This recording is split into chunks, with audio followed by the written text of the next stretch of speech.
Very good evening to all of you.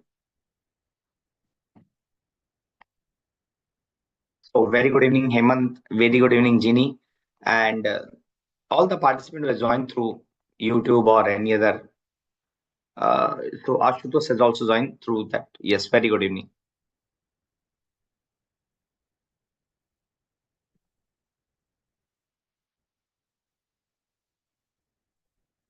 Let me start the today topic.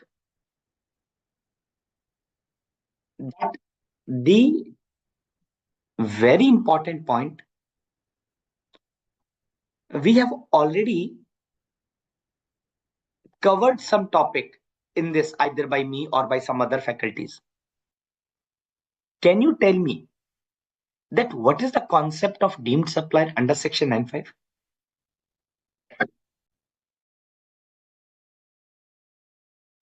What is the concept of deemed supplier under section 9.5?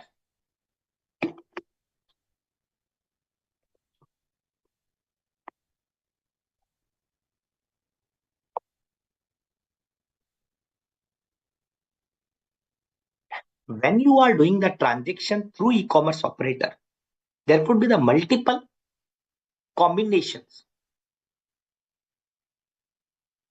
out of which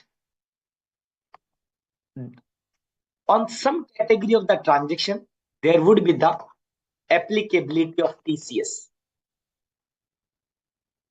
and there could be the some transaction which are covered in the 9.5. But please note that TCS will not be applicable on the 9.5 transaction.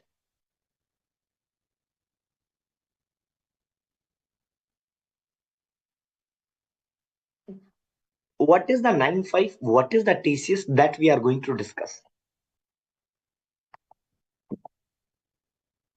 Can you give me any one name of e-commerce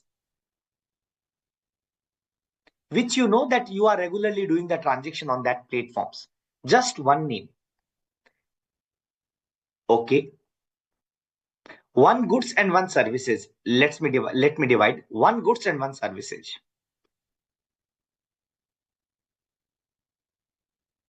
So you have given the name of the Zomato, Ola, Uber, and you have also given the name of Amazon. Correct. UC Urban Company.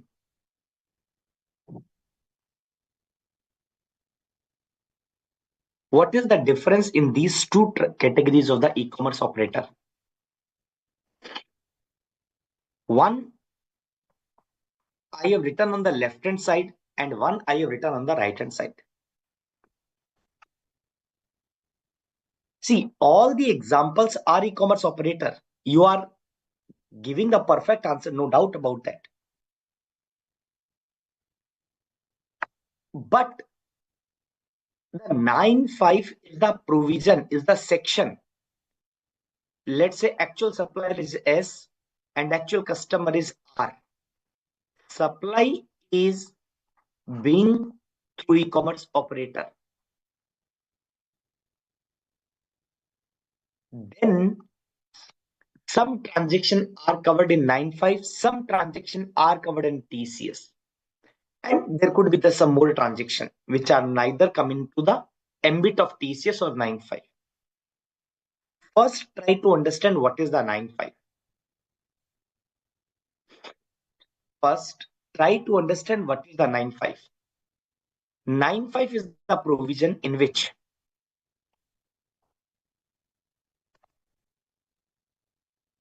notified category of services, only service, all services, no, only the notified category of the services,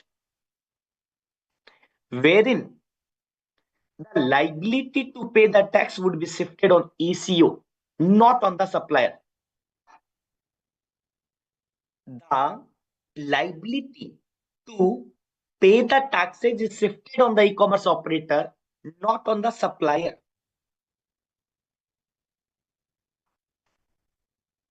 In that case, on such notified category of the services, TCS will not be applicable. What is the full form of TCS? Tax collection at source. Tax collection at source. Fine. So if the notified category of the services are there,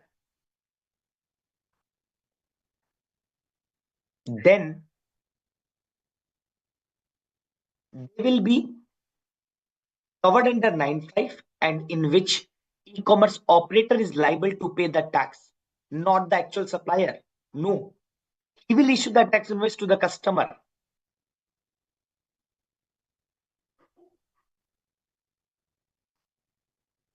The transaction between supplier and ECO, what will happen? That we will discuss later on.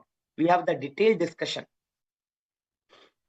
Example, like you already given the Zomato, Ola, Uber, Urban Clap. The example you've given. But apart from 9(5), there could be some more services. There could be goods which are being supplied through e-commerce operator. Supplier is making the supply through Amazon. Are other than 9(5). In that transaction, Amazon will collect TCS and make the balance payment. There are some conditions which we will discuss, that R should make the payment to Amazon, Amazon will make the payment to supplier. In that case, Amazon will collect the TCS and balance amount will remit to the supplier. Very interesting topic. And I can definitely say that it is completely practical, very little element of theoretical part, but try to correlate with the practical. In this case, who will issue the tax invoice? Obviously, supplier will issue the tax invoice. Now, there would be the question or discussion, what is the requirement to take the registration?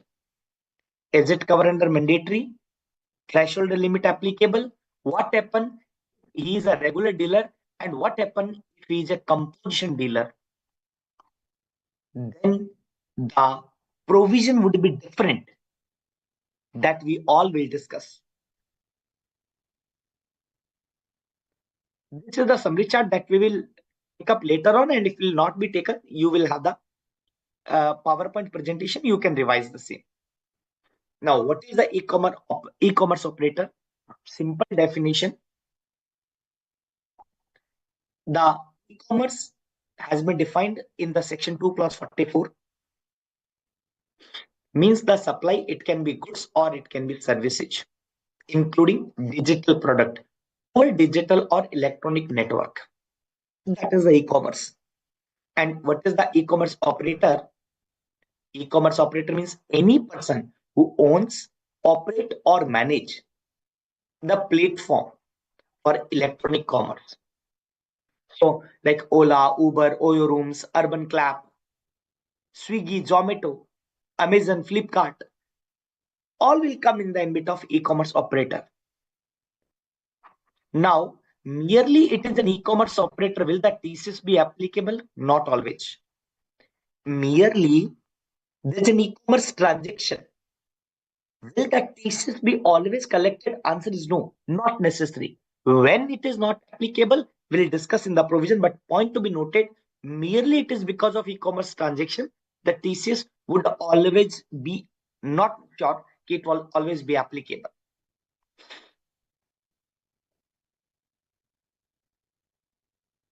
Now let's start the discussion.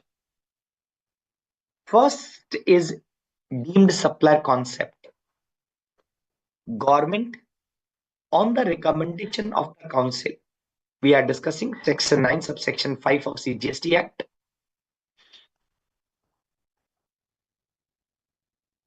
specify the category of the services.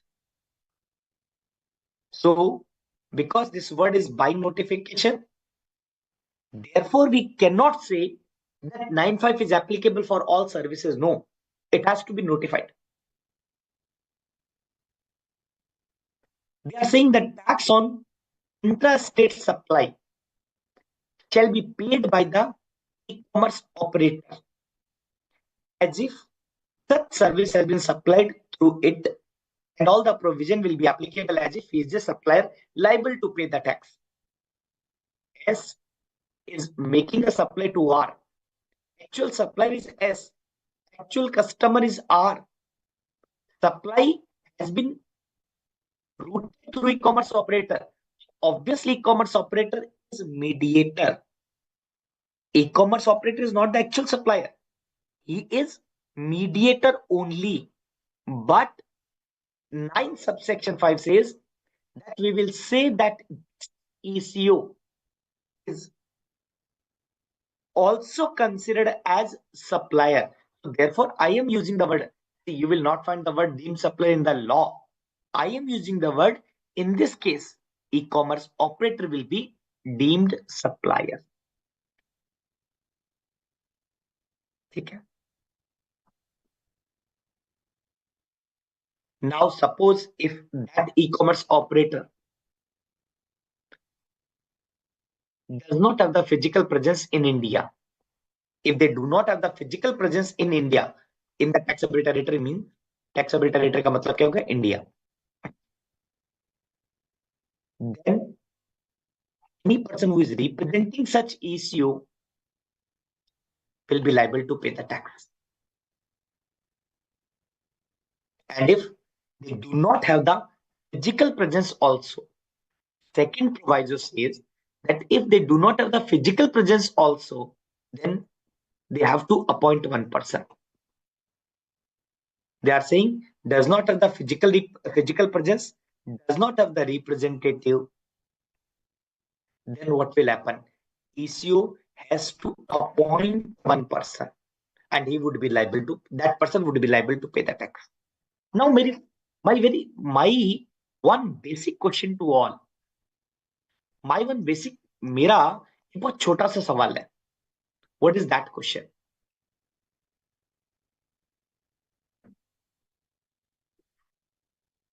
Give me the answer.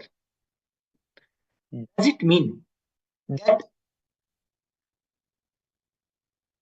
such e-commerce operator is only liable for intrastate transaction? क्या मैं ये कह सकता हूं कि जो deemed supplier का concept है वो सिर्फ इंट्रास्टेट सप्लाई के लिए, इंटर के लिए नहीं है? कैन आई से this that this concept of 9(5) is this concept of deemed supplier is applicable only for intra, not for inter. Can I say?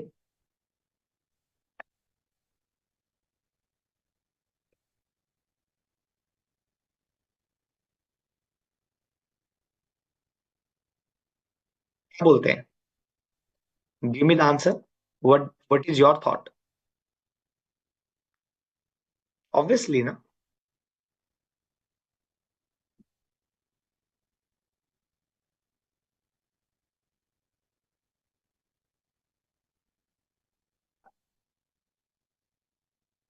This concept is of the deemed supply is not applicable in case of interstate supply. Answer.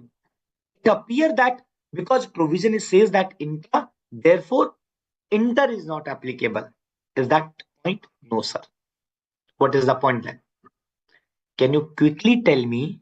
We are reading 9 subsection 5 of which act? 9 subsection 5 of which act? एक बार नाम बताना कौन से act का हम ये section read कर रहे हैं? Give me in the chat what is the name. Answer is CGST Act. CGST Act. And there will be identical provision in the IGST Act.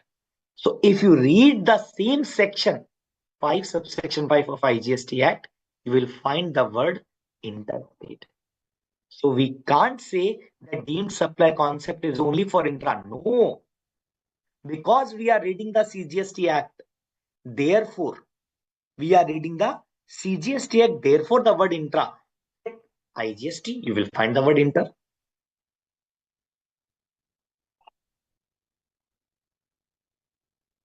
Clear? Maximum जगह पर wherever there is section 20 of IGST Act. For some provision, you will find the section like 5, 9, etc. You will find in the IGST. But section 20 says that a certain chapter will just replicate the provision. Section 20 of IGST Act कि जो भी आपका CGST Act है that will be applicable in the IGST. वो ये section 20 कहता है. Whenever you read the GST study material of institute, you will find the reference of the section 20 of IGST. ऐसा क्यों बोल रहा हूं मैं? Why I am saying so? Because if you find the provision of CGST Act, then and assume that word is intra is there in any of the provision, automatically you will, by section 20 of IGST Act, they are saying it is applicable for inter also. I hope that is clear.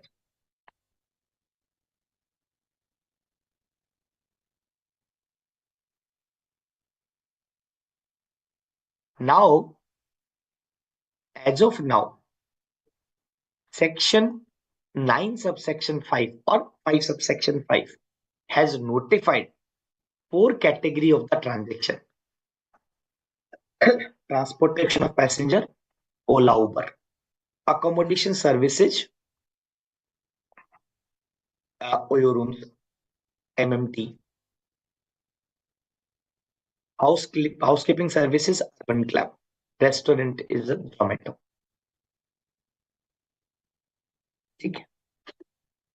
Here they have given one exception. If supplier is body corporate,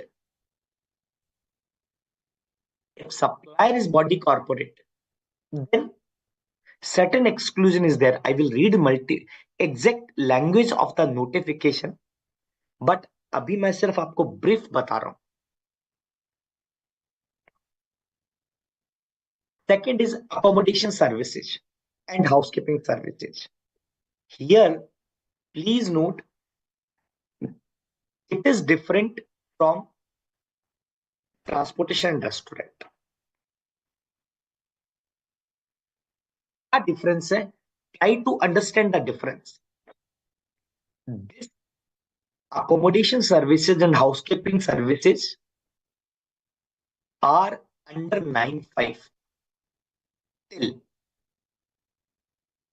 actual supplier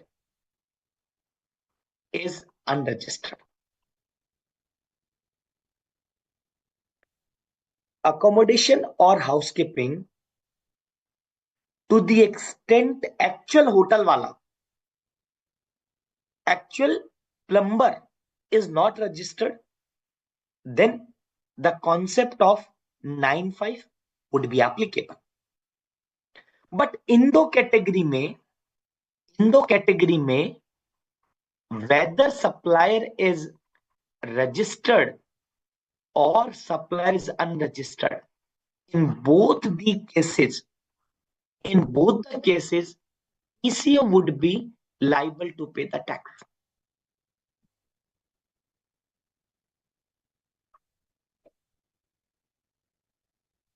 मैं repeat करता हूं, अगर supplier registered है या unregistered, it is immaterial in case of transportation and in case of restaurant. मतलब such ECO like Ola, Uber and Swiggy, Zomato will continue to be taxed in the 9(5).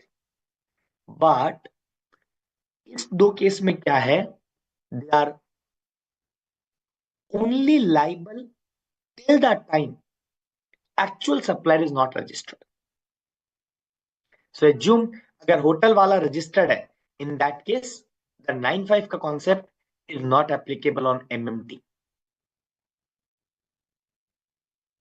ये वाला point clear होना चाहिए, बहुत important है. This is the principal notification, and now let me read that. First, they are saying service by of the transportation passenger by radio taxi, motor cab, maxi cab, motorcycle, other motor vehicle. Now they have given one exception, that omnibus. Why they have given exception? Because they are saying other omnibus is being supplied by a company, then it is not covered under 9(5). If omnibus are being given by any other category, then yes, it is under 9(5). Services by way of accommodation in the hotel, in guest house, club, campus site, by or other commercial place meant for residential or the lodging purpose, except where the person supplying such service through ECU is liable for registration. I can say that if supplier is registered, then in that case, e-commerce operator will not be liable under 9(5). Again, third is housekeeping services, again same exception. Fourth is restaurant. Now fourth is restaurant, again they've given one exception, that अगर वो restaurant is located in the specified premises. What is the specified premises? जहां पर आपका room का tariff is more than 7,500, where room का tariff, declared tariff, is more than 7,500. Fine, I hope it is clear. एक बार मुझे, मैं Excel sheet share करता हूं आपके साथ में, and let me prepare one exercise with all of you. You all give me the answer of that.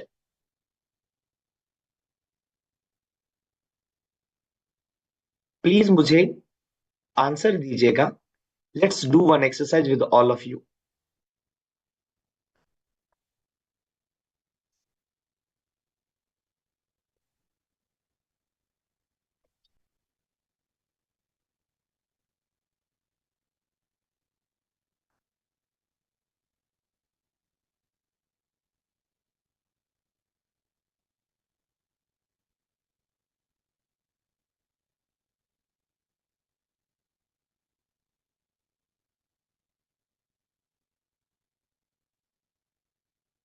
Try to give the answer. Someone having any question? Let me ask. Very good question, Jeannie. Very good question. But मैं पूछ लेता हूँ इसी में.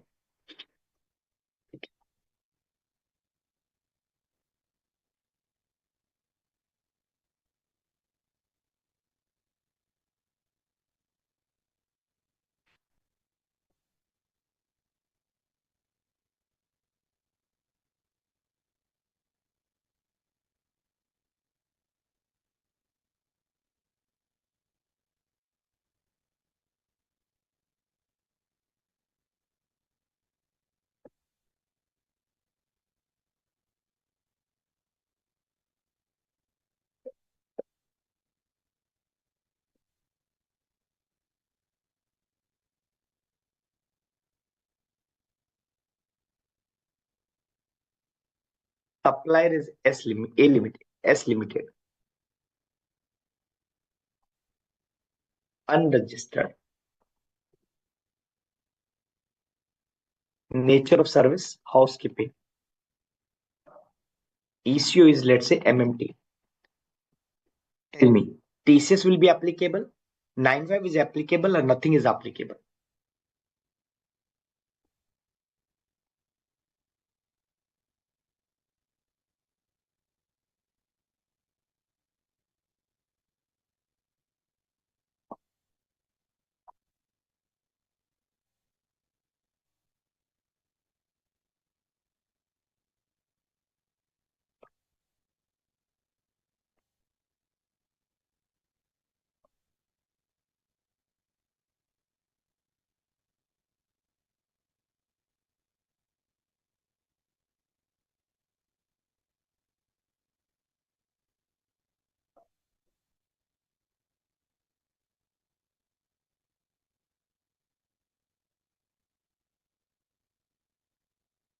Thank you, Asutosh. Very good name, Thar. Very good name. Now, what would be the answer? Answer is 95 is applicable. Same question, what will happen? Same question, what will happen if S limited is registered?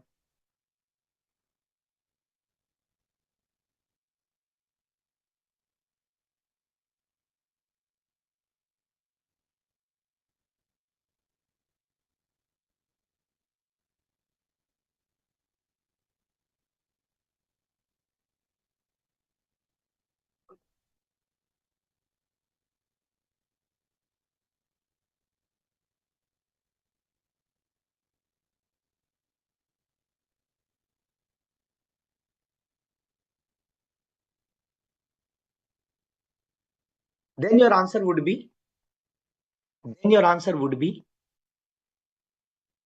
TCS. Then your answer would be TCS, correct? By TCS.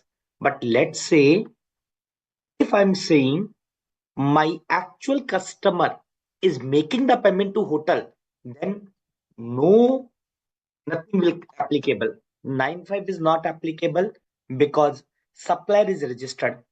TCS will not be also applicable because the payment is not routed through ECO.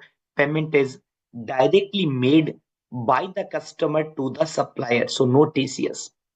एक नया point हमने सीखा कि TCS की applicability will arise only when the recipient make the payment to ECO and ECO make the payment to the supplier.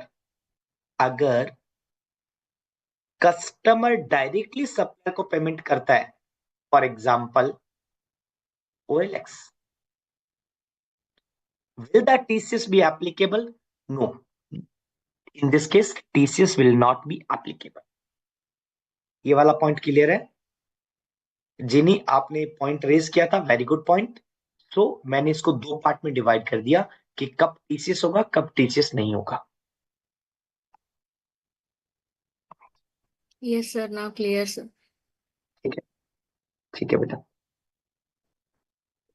Now coming to the next, tell me one more category. Let's say it is unregistered and service is transportation and supplier issue is Ola. What will happen?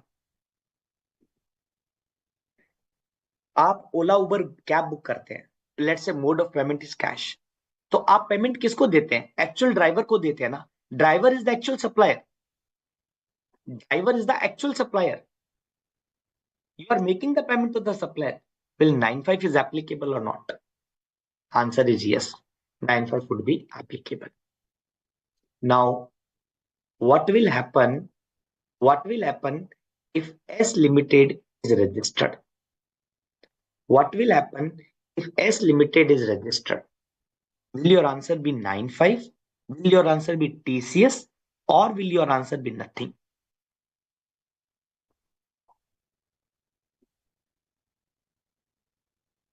Absolutely correct, Iman.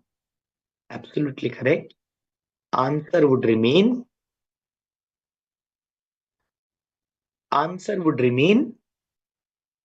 95.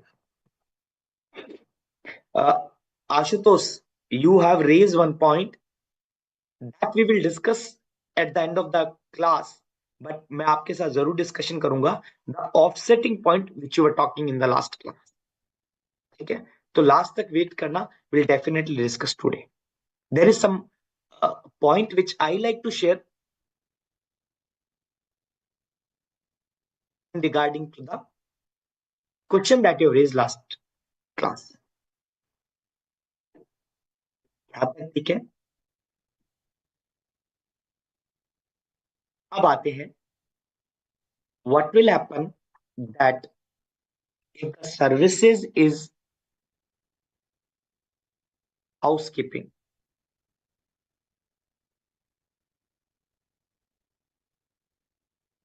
Now tell me.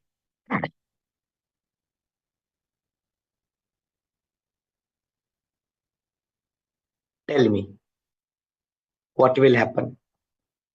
95 TCS or nothing. 95 TCS or nothing. 95 TCS or nothing. First, check whether 95 is applicable. In case of housekeeping, we all know that if the supplier is registered, no 95. Correct so here 95 तो applicable नहीं होगा. एक बात तो clear हो गई कि 95 तो एप्लीकेबल नहीं होगा. For TCS the payment should come from recipient to supplier या ईसीओ. टीसीएस की एप्लीकेबिलिटी के लिए पेमेंट कस्टमर से सप्लायर को आना चाहिए, ई कॉमर्स ऑपरेटर को आना चाहिए. The answer is e-commerce operator. But in this case, I told you payment is made to the supplier. Again, TCS भी नहीं आएगा. TCS will also not applicable. So final answer is nothing. Final answer is nothing. Is that clear? Let's move further.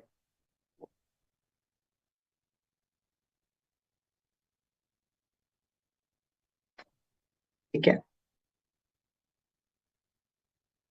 क्या है rate TCS का? Earlier it was 1%. Earlier it was 1%, means 0.5 CGST and 0.5 SGST. But now it is 0.25 CGST and 0.25 SGST. It was made amended in last July 2024. But आज की तारीख में क्या rate है? 0.25 CGST, 0.25 SGST if it is inter, and 0.5 IGST if it is inter.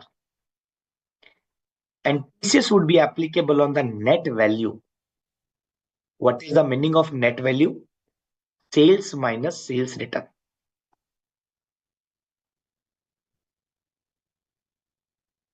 What is the value on which TCS will be collected? Net value of the taxable supplies.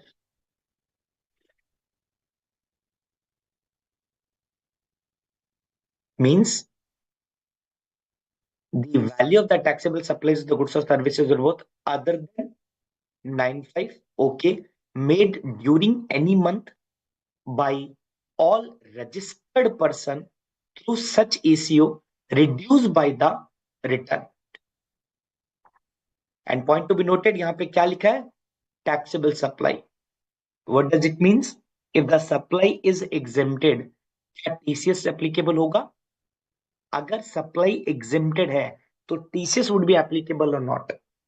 Tell me, if the supply is exempted, will the TCS be applicable? Answer is no. Absolutely correct. सीधा सा बात है, supply taxable है तभी तो.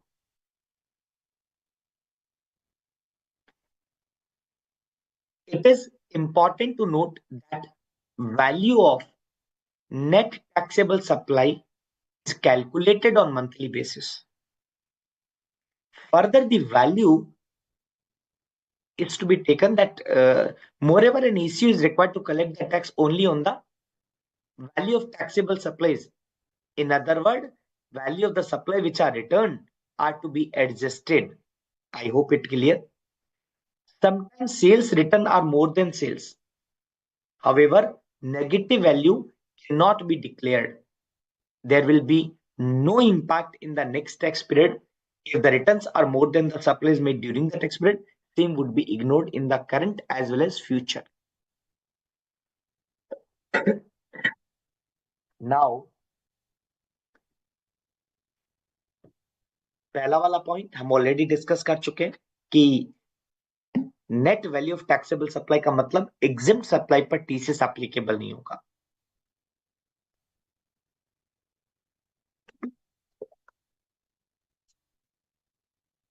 TCS will also not applicable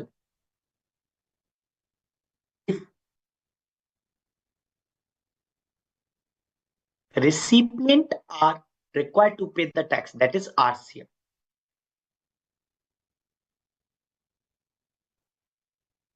Then TCS is not liable to be collected on import of goods or services. Import of goods पर क्यों नहीं collect होगा? Because it will be routed through custom. And why it is not applicable on services? Because of this reason. Import of services are liable under RCM, right? Import of services are liable under RCM. So import of services भी applicable नहीं होगा. चलो quickly एक बार दो चार question मैं पूछ लेता हूँ. Let me ask 2-3 question to all of you. And Asutosh, kindly give the reply. It would be appreciated. कि अगर आप सभी लोग रिप्लाई करते हैं तो अच्छा रहेगा. In which case, listen my question carefully, in which case 9(5) is not applicable on 4 category of the transaction. 9(5) will not be applicable अगर supply registered है. Out of the 4 category, tell me the category in which 9(5) would not be applicable if the supplier is registered.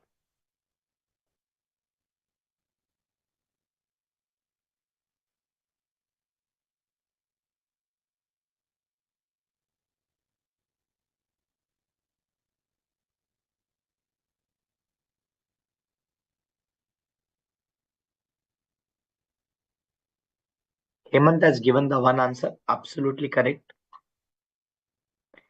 Out of the 4 transactions, there are 2 transactions on which 9(5) will not be applicable because supplier is registered.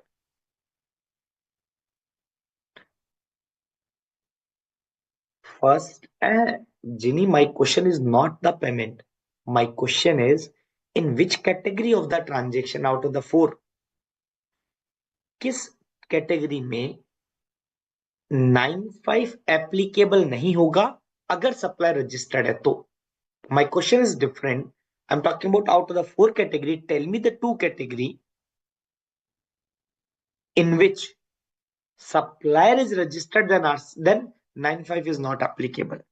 I need that answer. First is hotel accommodation services, absolutely correct. Second is housekeeping. First is hotel accommodation services and second is housekeeping services.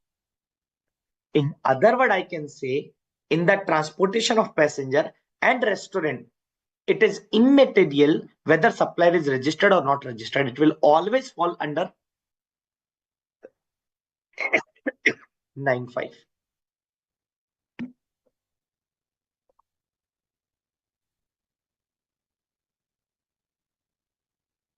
Think about and tell me. Think about and tell me.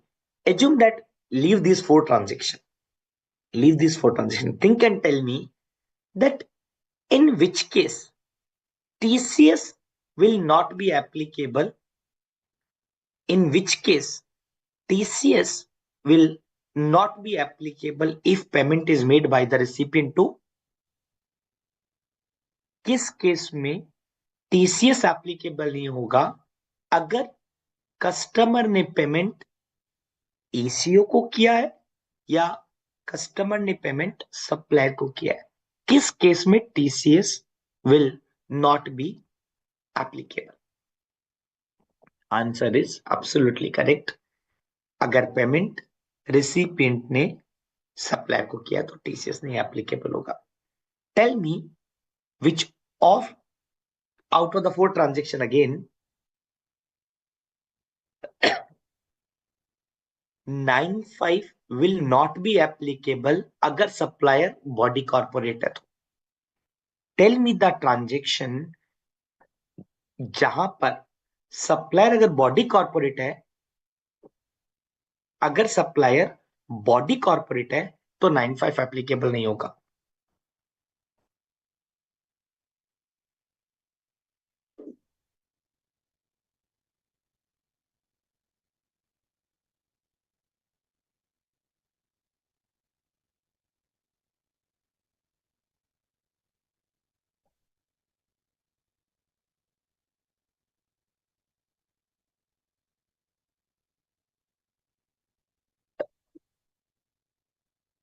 Answer is transportation of passenger and mode is omnibus.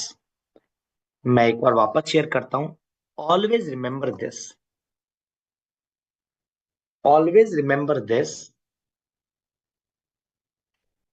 कि अगर transportation of passenger है bye omni बस तब applicable नहीं होगा। अगर eco के through supply की जाती है, सप्लायर क्या है, कंपनी है, where the person supplying such services is a company, in that case, in that case such transaction will not be covered under the 95। I hope हमने काफी डिस्कस कर लिए। Let's move further. GSTR, which return is required to be filed? GSTR 8।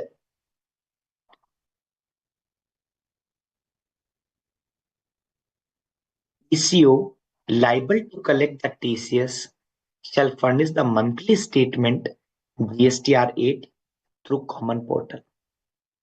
What is the GSTR 8? Contain the details of the supplies of the goods or services of both through ECO, including supplies of the goods or both returned through it. Amount of the consideration by ECO pertaining to the supplies made through ECO and the amount of the TCS. CAT table 3 is basically the details of the supplies attracting tax collection at source. Table 4 amendment.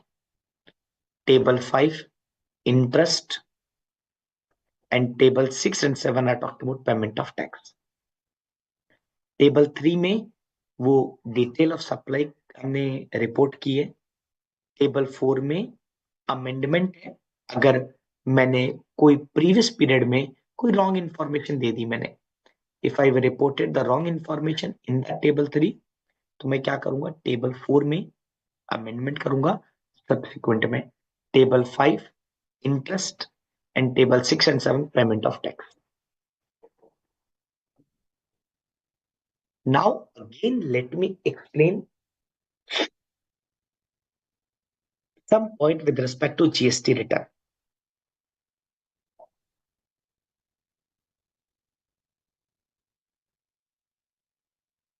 Some point with respect to GST return.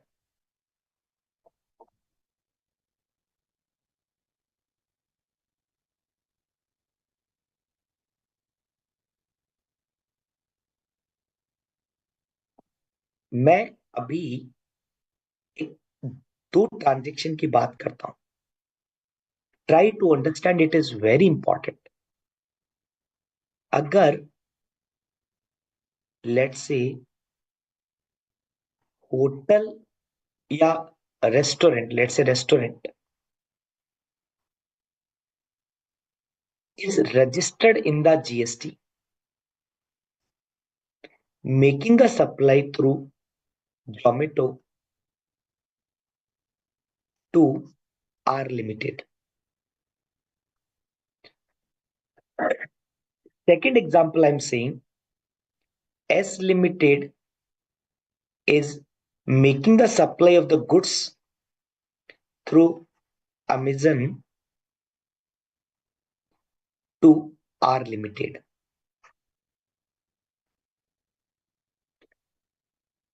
In which case TCS is applicable? Tell me, in which case TCS is applicable? Case number 1 or case number 2?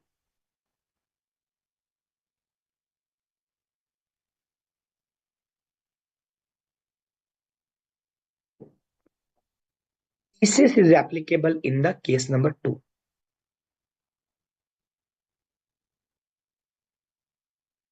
यहां पर TCS applicable होगा और यहां पर क्या होगा, will it B 95 और will it be nothing?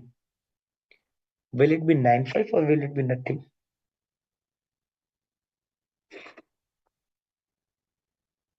Registered है जीएसटी में।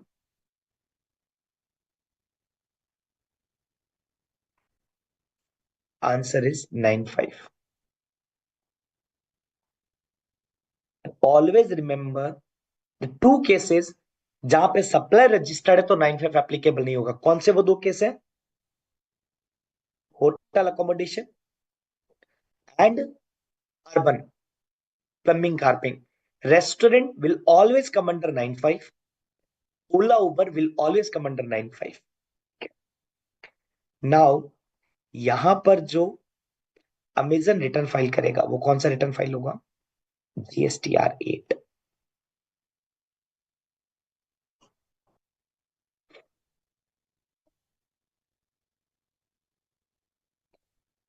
एस लिमिटेड अगर रजिस्टर्ड है जीएसटी में, if it is registered in GST, will S Limited is also required to file the return or not required to file the return? Based on your common understanding मुझे बताइए, अगर यहाँ पे S Limited है, अगर वो registered है, क्या उसे जीएसटी के रिटर्न फाइल करने हैं? सही, यस। अदरवाइज तो वो लेट फीस होती है ना सेक्शन 47 में, that will be start counting ना in most of the cases. कुछ केस रिलैक्स्ड है, जैसे GSTR 8 में कोई लेट फीस नहीं है, but otherwise late fees is also applicable.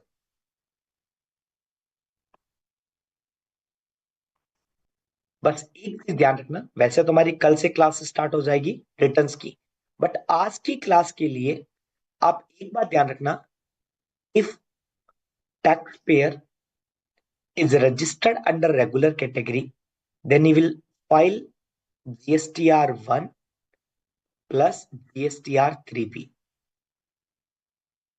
Quarterly basis में। अगर उसने एक कॉन्सेप्ट है QRM पे सेलेक्ट कर लिया, अदरवाइज मंथली बेसिस में। तो अभी आज के लिए इतना ध्यान रखिए, टीसीएस अगर एप्लीकेबल है तो e commerce operator will file the GSTR 8। अगर टीसीएस एप्लीकेबल नहीं है तब जो रजिस्टर्ड है रेगुलर कैटेगरी में वो GSTR 1 फाइल करेगा, reporting the outward supply, and GSTR 3B file करेगा और reporting outward supply plus ITC net में टैक्स पे करेगा। Example number 1, will the Zomato file the GSTR 8? सिर्फ एक क्वेश्चन पूछ रहा हूं, will the Zomato file the GSTR 8?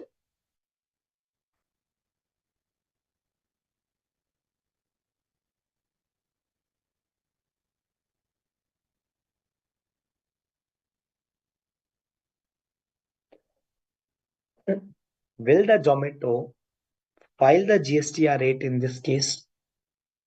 No. Why no, sir? We had just now discussed that GSTR 8 would be applicable if GSTR 8 would be applicable if GSTR 8 कब applicable होगा? सिर्फ TCS के case में।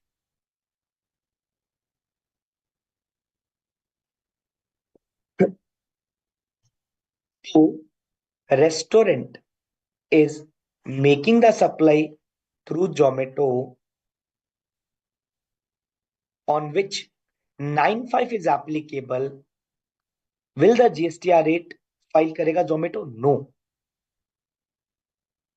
इस case में Zomato and restaurant, assuming restaurant is also registered, they will registered under the regular category of the GST number, जहां पे restaurant कौन सा रिटर्न फाइल करेगा? GSTR 1 and GSTR 3B। Zomato भी GSTR 1 and GSTR 3B file करेगा। यहाँ तक थोड़ा क्लैरिटी मिल रहा होगा।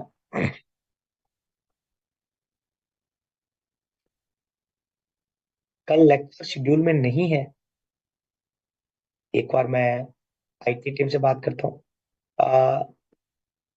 एक बार हो सकता है मुझे कुछ कंफ्यूजन है फिर। अच्छा, कल 26 जनवरी है ना, आई एम सो सॉरी। कल 26 जनवरी है ना, मुझे मतलब कल लेक्चर का मतलब हुआ नेक्स्ट क्लास, जब भी हमारी नेक्स्ट क्लास होगी, in that case I will take up the GST return. See, कल 26 जनवरी है ऑब्वियसली, ठीक है, तो शायद उसके कारण नहीं है। But next class means whenever we have the next class, then I will start the GST return. Very interesting point, अगर सप्लायर रेस्टोरेंट है एंड जोमेटो है, जहां पर 95 एप्लीकेबल है, देन वो सप्लाई एक है या सप्लाई दो है? Very interesting point. Will it be reported reported as restaurant sold to Zomato and Zomato sold to the customer? ये बात सर्कुलर ने क्लैरिफाई की, it is a single supply, it is a single supply. ऐसा नहीं है कि ये sale by restaurant to Zomato है and Zomato to actual customer है, नहीं, ऐसा नहीं है। It is a single transaction. Restaurant will also report in the GSTR1 and Zomato will also report in the GSTR1. Sir, will it not be duplicate effort, sir? Yes, yes, it will be duplicated, but let me discuss some more part, then you will understand. See, actual supply is of restaurant. Do you agree with me? Supply तो restaurant की, ये बात तो आप agree कर रहे हैं? Yes, sir, yes. So उसको तो report करना ही था. Yeah, Now that's they have correct. That's placed the correct. 95 on the Zomato, तो उन्होंने बोला कि तुम भी रिपोर्ट करोगे। ये डबल रिपोर्टिंग नहीं है, answer is yes, double reporting है। बट वाई ये रिपोर्टिंग डबल इसलिए करवा रहे हैं ताकि ये ट्रांजेक्शन डिपार्टमेंट के नजर में आ जाए फॉर मैचिंग। जोमेटो ये बता रहा है कि मैंने रेस्टोरेंट के थ्रू सेल की है 5 करोड़ की, क्या ये भी 5 करोड़ बता रहा है या 6 करोड़ बता रहा है? There will be the mismatch. Therefore, in this example, also I will discuss the example of the Amazon, where they need reporting from both party. Why? The main purpose, Hemant, main purpose क्या है? ताकि दो अलग अलग party से sales की value आएगी, तो ये matching concept would be fantastically work. So क्या होगा? कोई भी एडजस्टमेंट का पॉसिबिलिटी नहीं होगा। Understood, sir. Understood. अब हम बात करते हैं, बड़ा वेरी माइन्यूट है, try to understand this concept. Shopkeeper registered in the GST, making a supply to R Limited to Amazon. Assume that R is giving the payment to Amazon and Amazon in turn giving the payment to the supplier. So TCS will be applicable in this case. एक बार बेटा confirm करना quickly, क्या TCS applicable होगा इस case में? Answer is yes, TCS will be applicable. Amazon कौन सा return file करेगा? Amazon कौन सा रिटर्न फाइल करेगा? Absolutely correct. It will be the GSTR8.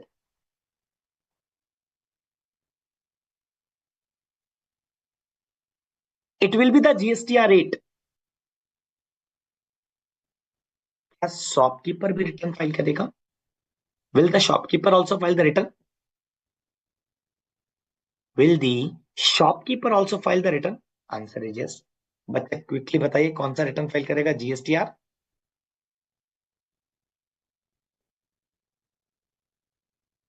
1 and GSTR 3B.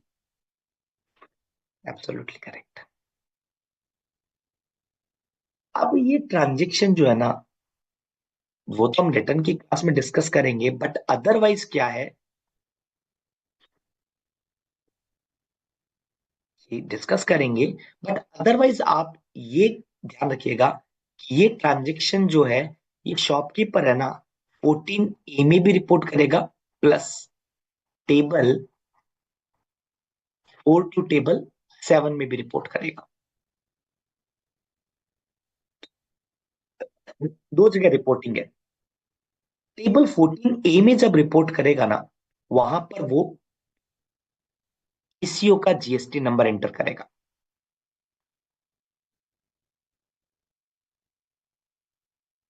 जब अमेजन जीएसटीआर 8 फाइल करेगा, वो ये बताएगा सप्लायर का जीएसटी नंबर।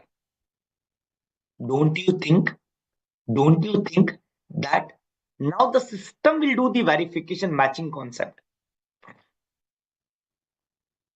क्या ये सिस्टम मैच कर लेगा ना? ये शॉपकीपर ने 10 लाख की सेल की है अमेजन के माध्यम से, बट शॉपकीपर बता रहा है I have sold 8 lakh. Does it mean that now the system himself will calculate on monthly basis or whatever the periodicity is there? Himself will calculate the periodicity कि that ये कितनी cell बता रहा है।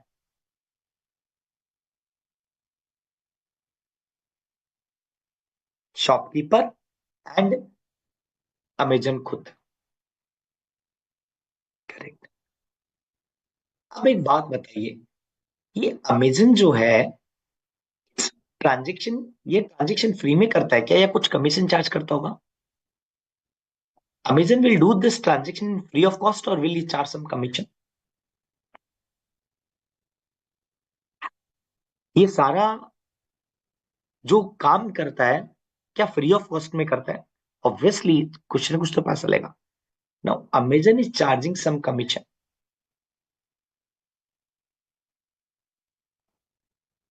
तो कमीशन, बात बताइए, क्या अमेजन का कमीशन एंटायर ईयर में 20 लाख से कम होगा क्या, फॉर टोटल एग्रीगेट में?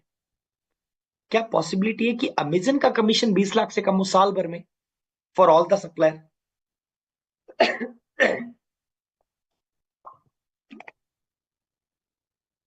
पॉसिबल ही नहीं है सर। क्या Amazon will also be required to take one more registration?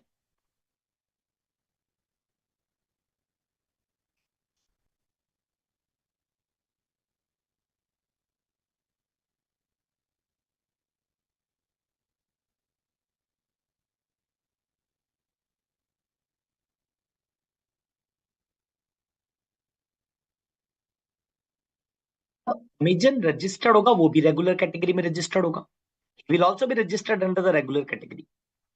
Let's say उसका कमीशन है, मान लीजिए टोटल महीने का कमीशन हुआ 10,000 रुपए, 10,000।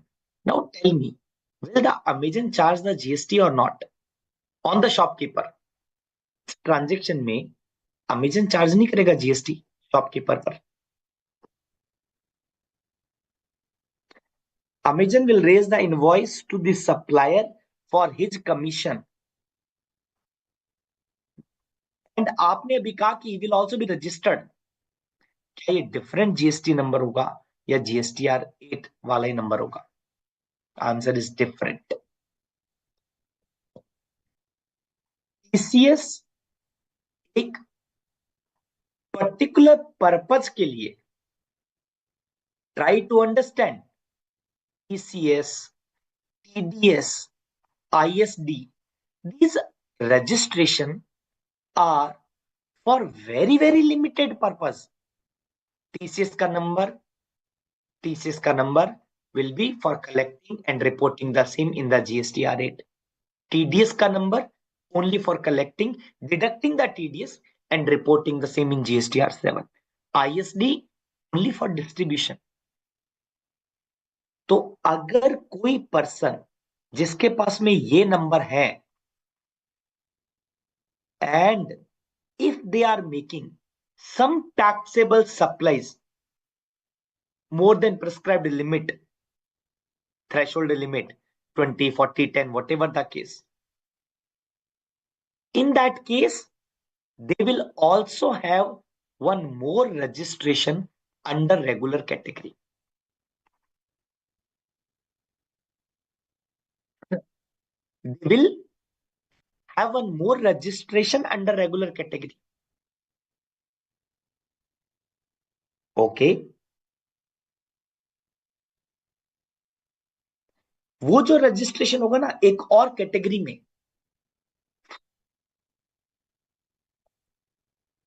वो रेगुलर कैटेगरी का रजिस्ट्रेशन होगा, इन विच Amazon will file the GSTR1 and GSTR3B.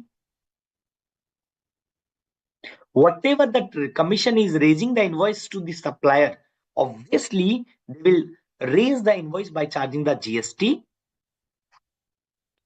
and they will report in the 1 and 3B, they will pay the tax.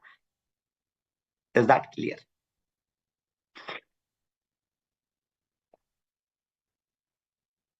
Matlab, in this case, Amazon will have one registration of TCS category and one more registration under regular category.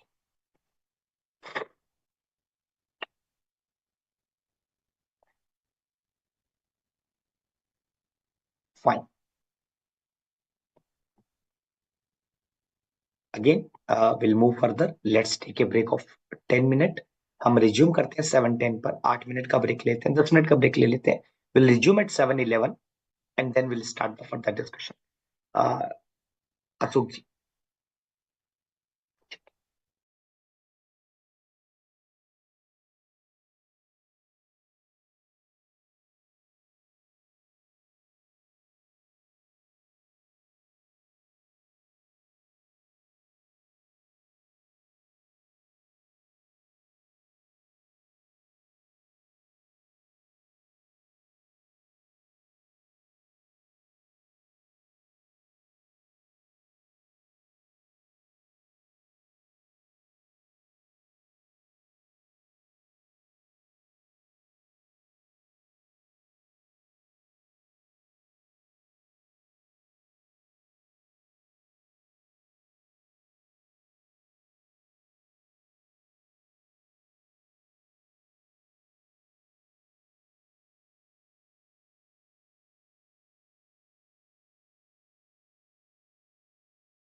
what is the late fees for filing the GSTR 8 and what is the due date for depositing the TCS. The due date is 10th of every month. GSTR 8, he has to pay the tax in the respective head and then he will file the GSTR 8 by 10th, meaning thereby due date of filing of the return and due date of the payment is exactly same 10th of subsequent month. Now, in the GSTR 8, e-commerce operator collect the TCS. Very interesting point. Very interesting point. Try to understand practically. What was it? My example? My example is S Limited is making the supply through Amazon, the R Limited. R Limited is making the payment to the Amazon. Then Amazon will collect the TCS. Quickly tell me in the chat what is the rate of the TCS. एक बार chat में बताना TCS का rate क्या है. एक बार बताना.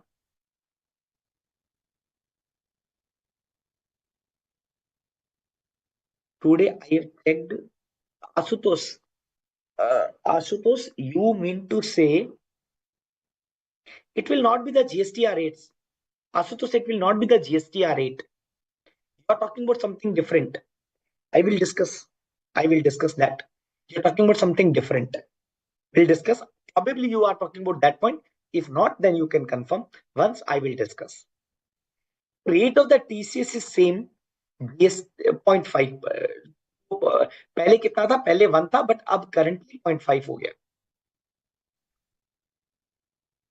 Now let's say hypothetically assume that total sale is 1 lakh before tax and they have deducted 500 rupees. They have collected 500 rupees. So S Limited will get the amount. S Limited will get the amount from Amazon less whatever the amount is due minus 500. That is TCS. ठीक है. अब जो ये -500 हुआ, S Limited क्या करेगा? You tell me, will he add in the input tax credit while filing the GSTR 3B or something else? Now, this is practical point where you should have the clarity. The answer is it is not ITC. Please note, it is not ITC. For S Limited, it is not ITC. He will not add in the GSTR 3B. No, it is there's a GST return which is called as UX.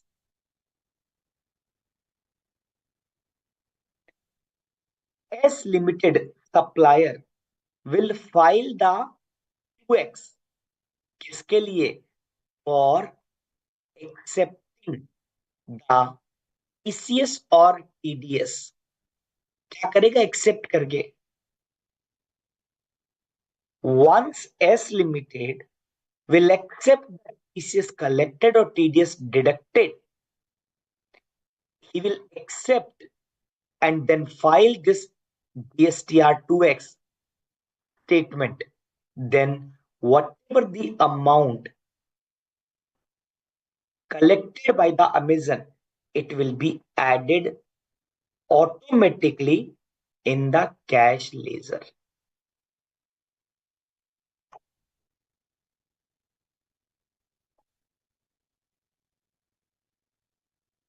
Now we are moving to the practical part also that we will discuss in detail in the next class, GST return. But somehow we are covering in this class also.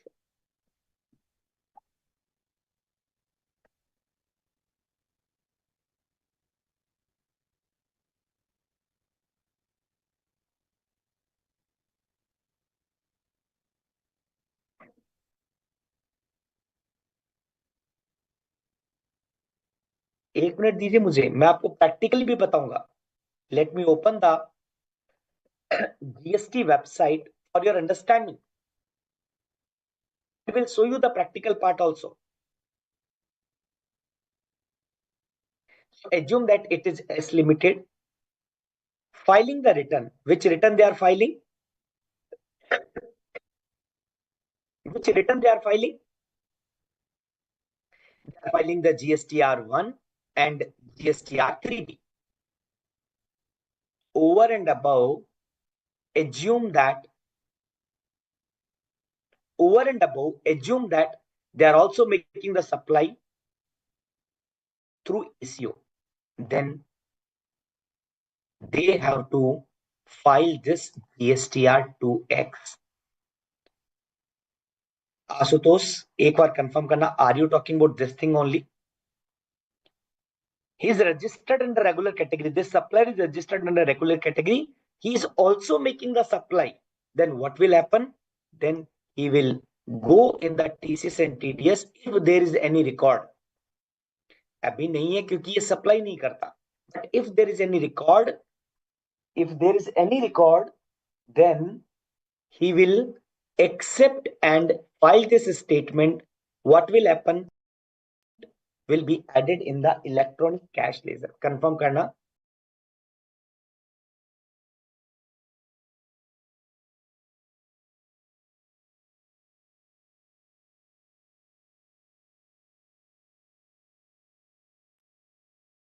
What is it? GSTR 8? Is it GSTR 7? No, it is the statement for amount which is collected or deducted. By this process, it will be added in my cash ledger.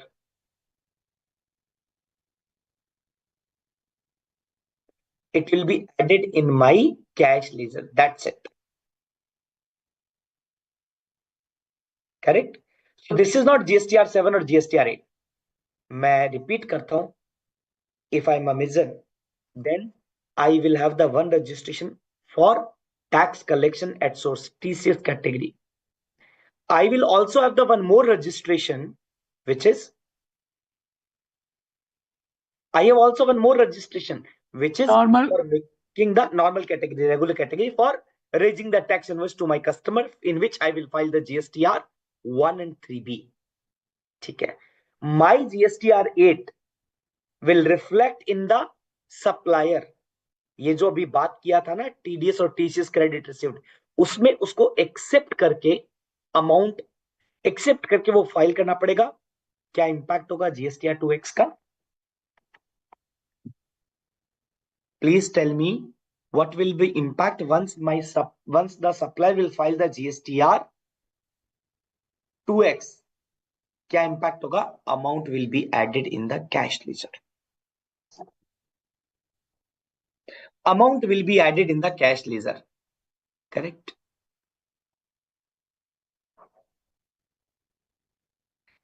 I hope you all are getting clarity. You are not getting, you are not confused. Next point is, ये जो amount add हुआ S limited के, he can use for discharging the liability or he can take the refund also. Suppose if there is no tax liability, then also he has the option to take the refund.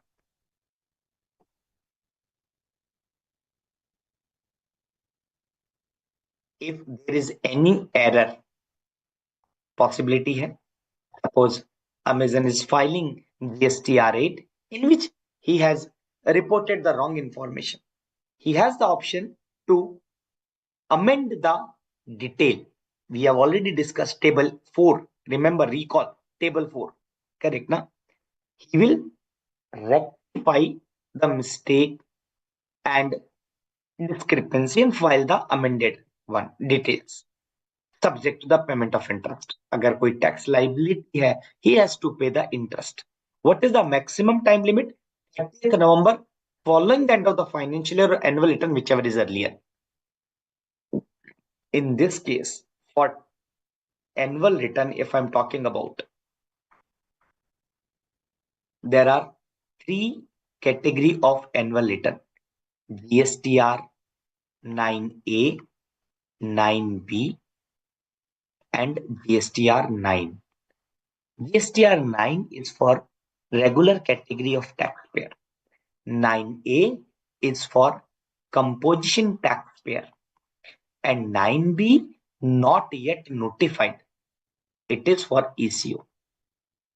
ECO मतलब जो GSTR 8 file करता है, and therefore the maximum time limit for correction is 30th November following that done the financial year or annual return, whichever is earlier. Here the annual return means 9B, but 9B is not notified. So effectively we can say last date to rectify is the 30th November. What is the late fees for the GSTR 8? It is 200 per day, 100 CGST, 100 SGST, subject to the maximum of 10,000. Subject to the maximum of 10,000.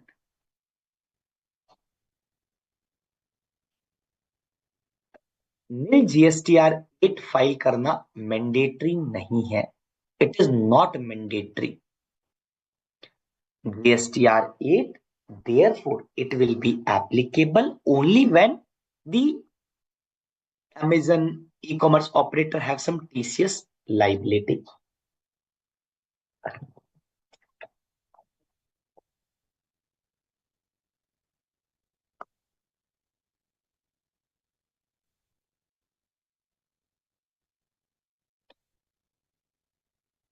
Maximum time limit for furnishing the GSTR 8. Normally, what was the due date? हमने अभी बात की ना. What is the due date of GSTR 8? Quickly tell me in the chat. Chat में बताइएगा GSTR 8 का due date क्या है? I just missed forward यार. GSTR 8 का due date क्या है?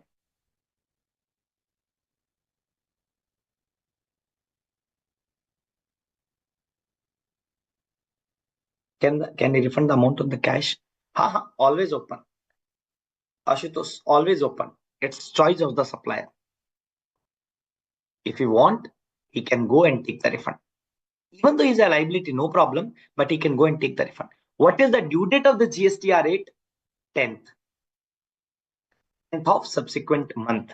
What is the due date of payment of tax by e-commerce operator for the TCS? What is the due date for payment of tax by the e-commerce operator for the TCS part? Same. 10th. Same. 10th. Absolutely correct. Whether annual statement, annual return. What is the form of annual return for the e-commerce operator? What is the form of annual return for the e-commerce operator?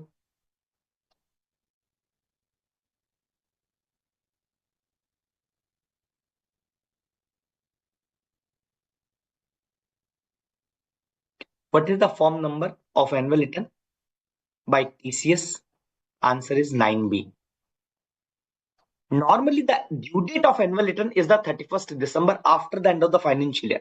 But please note, 9B is not yet notified. 9B is not yet notified. Will the interest be applicable? Answer is yes. Interest would be applicable.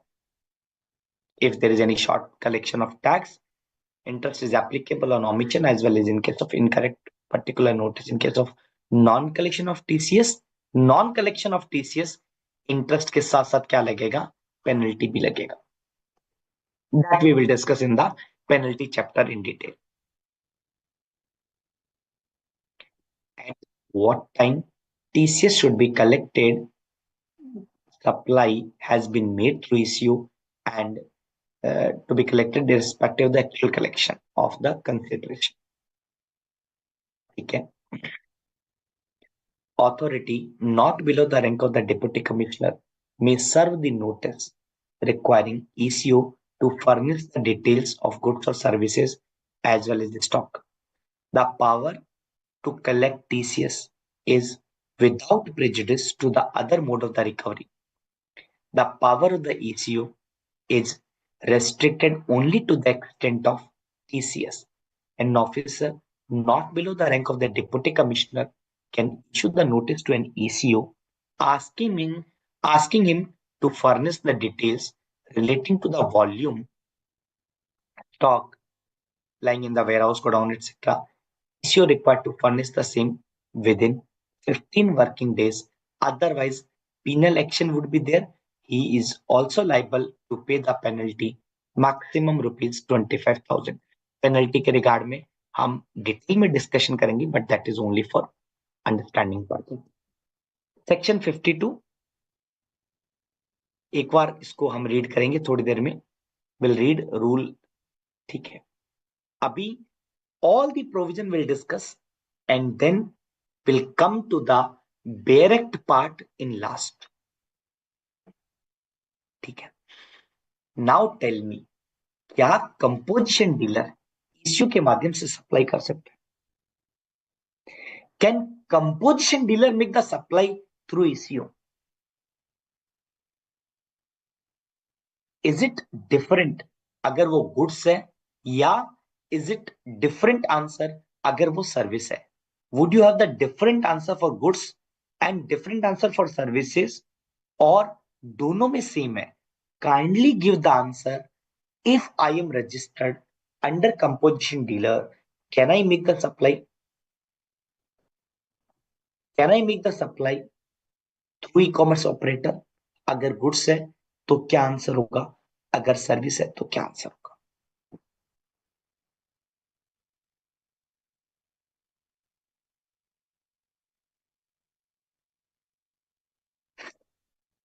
The answer is goods में answer is yes, service में answer is no. कहां लिखा है sir? Recall the chapter of composition levy wherein we have discussed section 10 subsection 2 clause D. 10 subsection 2 and 10 subsection 2A is saying the 10 subsection 2 and 10 subsection 2 is saying the condition on e-commerce operator, sorry, condition on composition levy, and wherein you can read that if you are composition dealer cannot make the supply of the service through ECO जिसपे TCS applicable है, जिसपे TCS applicable है. So if I'm a service provider making the supply through Amazon, on which Amazon will collect the TCS, can I do so? No, I can only do for goods. Can composition dealer make the supply interstate? एक बात बताइए, क्या composition interstate कर सकता है क्या?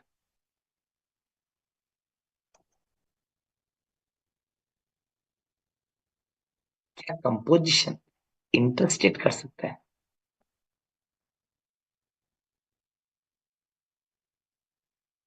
Answer is no. He can make only intrastate supply. Now let's read the provision.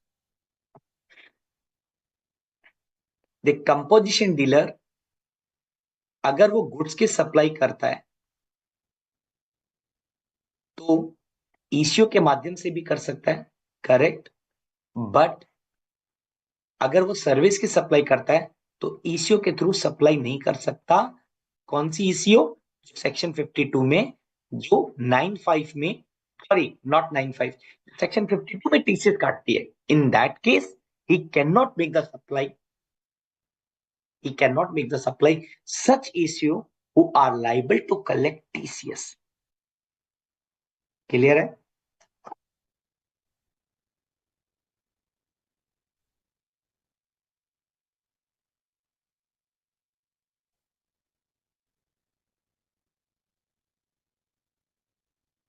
A taxpayer composition cannot make the supply the service through ECO.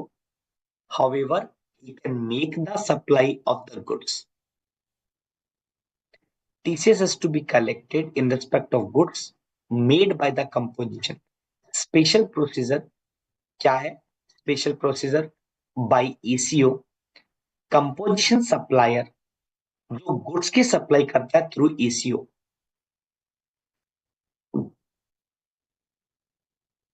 now ECO need to ensure that no interstate supply has been made through it.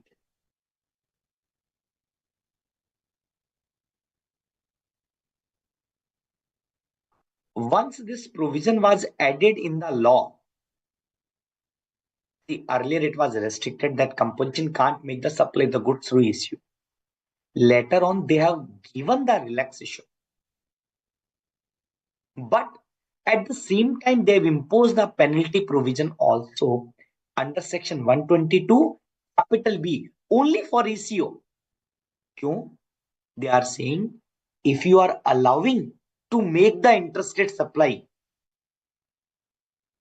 जो कि composition नहीं कर सकता, composition cannot make the supply, but if he is allowing, then such issue would be liable under section 122B. क्या मतलब हुआ? Now e-commerce operator का जो platform है, he has to make sure, this platform need to ensure that such e-commerce operator does not allow to make the supply,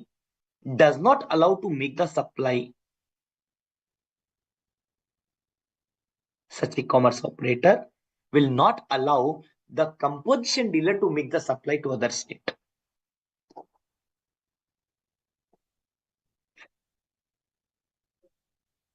क्या special provision है? They are saying that issue will not allow interstate, will collect the TCS and furnish the GSTR 8.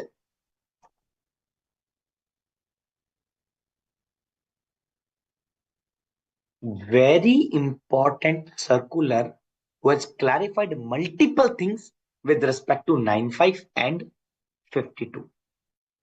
Please confirm before proceeding this. Tell me when 95 is applicable. Again, it is a revisionary question. मुझे quickly chat में बताइए कि 95 कब applicable होगा. Quickly tell me in the chat कि when the 95 would be applicable.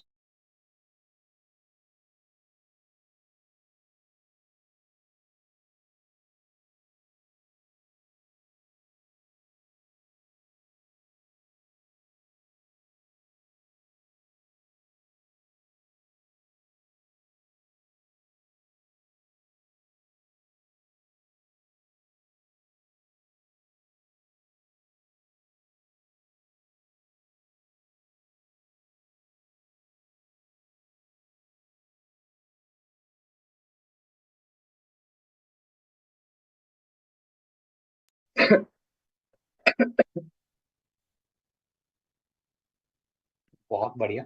Very nice, Hemant.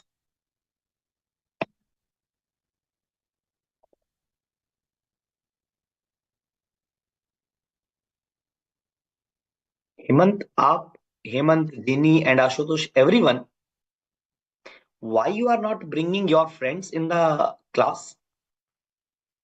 You will all have some friend circle, right? आप लोग उनको क्लास के लिए क्यों नहीं बोलते?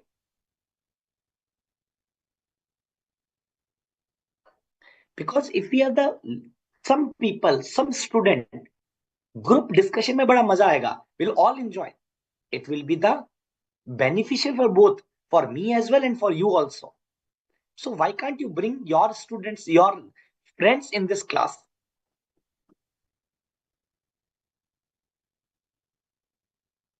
Okay.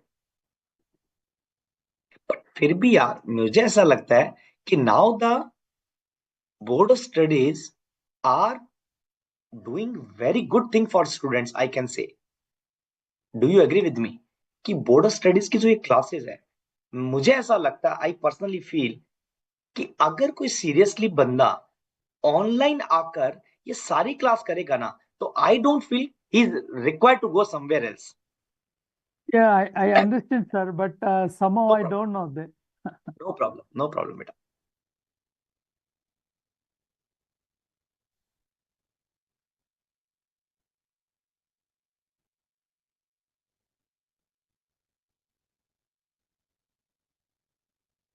Very interesting question.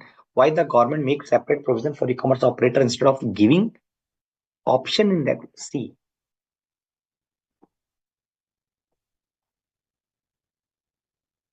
your question is very good.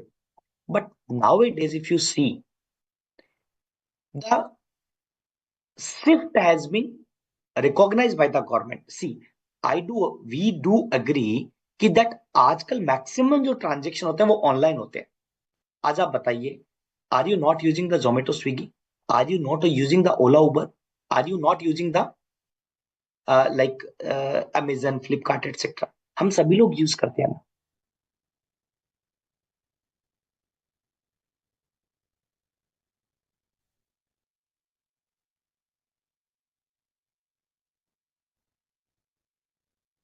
Everyone is using. अब देखो, how this control could be established. See, recall, your question is good. I am a salaried employee.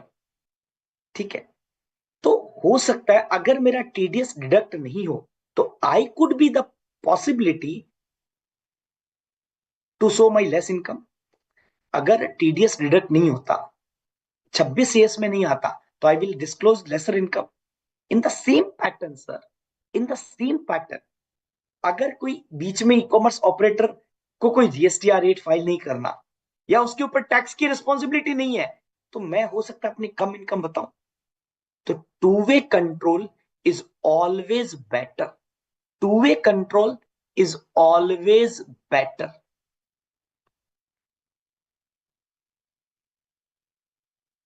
Therefore, देखो government है, government क्या है, government को तो कोई taxable supply करना नहीं है. Sometime you will feel the government are only registered for the GSTR rate. Government are only registered for the GSTR 7, sorry 7 TDS के लिए. They are not having any taxable supply. तो अब होगा क्या, मैं अगर सप्लायर हूं, गवर्नमेंट को सप्लाई कर रहा हूं, government does not have the GST number, probably मैं क्या करूंगा, कुछ कम वैल्यू बताऊंगा. प्रोबेबली मैं क्या करूंगा, मैं एक्चुअल सप्लाई बताऊंगा ही नहीं. अब मुझे डर क्यों है, क्योंकि गवर्नमेंट टीडीएस डिडक्ट करेगी. If I will not disclose, department will have the understanding कि इस वैल्यू पर टीडीएस डिडक्ट हुआ है और मैंने ये वैल्यू बताई है. अगर मिसमैच है तो department will issue the notice. Therefore, this two-way mechanism is always be the मतलब कि promote the fair practice in the market. Therefore, this is being developed. And होगा क्या दूसरा Ashutosh, what will happen in this case? What will happen in this case? The government e-commerce operator तो बड़ी organization होगी. They will have the big platform. They will have the everything system in place. If the control will be established on them, responsibility is being casted on them, then there would be the fair chance to give the correct picture to the government. That is the main reason. And last but not the least, एक बात बताइए हेमंत, जिनी, Ashutosh, everyone से पूछ रहा हूं, assume that अगर जोमेटो नहीं होता, लेट्स से जोमेटो नहीं होता, मैं एक ढाबा वाला हूं, I am a restaurant and I'm making the supply to you by any mode. अगर मेरी इनकम 20 लाख के नीचे है, will I pay the GST to the government? Do I need to take registration mandatorily? Do I need to take mandatorily registration? अगर मैं suppose मैं one restaurant की बात कर रहा हूं and my turnover is 20 lakh के बिलो, क्या मुझे टैक्स पे करना है? नहीं पे करना. अगर अब अमेजोन के थ्रू रूट किया and 95 is applicable on Amazon, अगर मैं अनरजिस्टर्ड हूं, विल द अमेजन पे द विल द जोमेटो पे the tax on this transaction? Swiggy Zomato की बात कर रहा हूं, भी रेस्टोरेंट का एग्जांपल लिया. क्या Swiggy Zomato will pay the tax on this transaction? वो तो रजिस्टर्ड ही है ना. Swiggy Zomato are registered. Don't you think, don't you think by bringing the 95 the taxes are coming to government for unregistered supplier also?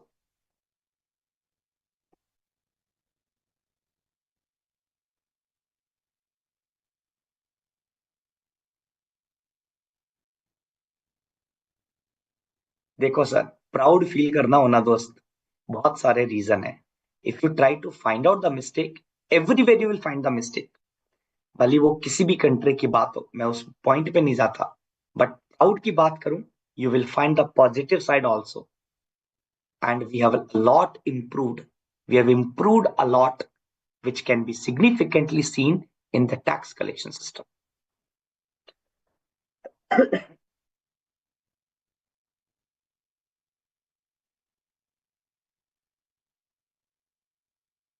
Okay, hello, sir. Now let's move. Circular 167, very important circular for all of us. Question number 1, if restaurant service has been notified under 95, you tell me, will the TCS be collected? You tell me, if restaurant is being notified under 95, will the Swiggy Zomato will collect the TCS? Answer is no. ECU will no longer be required to collect the TCS and file the GST R8. Question number 1 clear? Would ECU have to take mandatory registration with respect to supply the restaurant notified under 95? Through them, even though they are registered to pay the GST on services on their own account? Answer is yes. If you go to the 95, you need to take mandatory registration. If you are already registered in accordance with the rule 8, they would not require to take separate registration only for this transaction. See, these ECO, Amazon, I'm talking about Amazon. Let's say now switch to the Amazon. Amazon would always be registered now. Amazon would always be registered. Will they take separate registration? Answer is no. Now, Swiggy Zomato. एक बात बताइए. Now tell me one thing. Will Swiggy don't raise the commission invoice to the hotel? आपको क्या लगता है? क्या Swiggy tax invoice issue नहीं करेगा for the commission part to the restaurant? क्या Swiggy and Zomato will not raise the tax invoice for the commission part? Obviously raise. अगर वो रेज करेगा, so they might have the registration regular category, they might have the registration under the regular category prior to 95 also. Correct. अब अगर 95 आ गया and they have one regular category का registration, because of 95, do they need to take a separate registration for 95? No. In the existing regular category of registration, there's a certain table being specified for reporting ECU transaction in which they will report. Answer is short. So no problem. They are not required to take one more regular category of registration. If the ECU are already registered, then under regular category, then just because of 95, they are not required to take one more category of registration.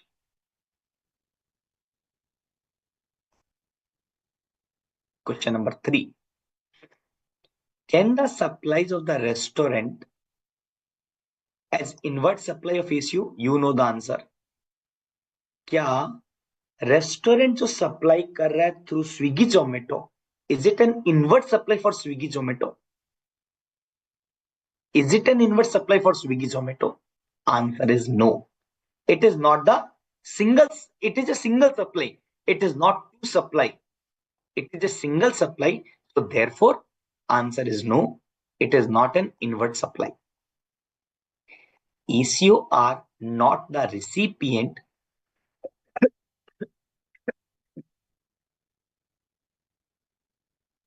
and it is not inward supply. It is not inward RCM supply. It is a single transaction wherein ECU is only liable to pay the tax. Would ECU be liable to reverse the proportionate ITC because of restaurant service?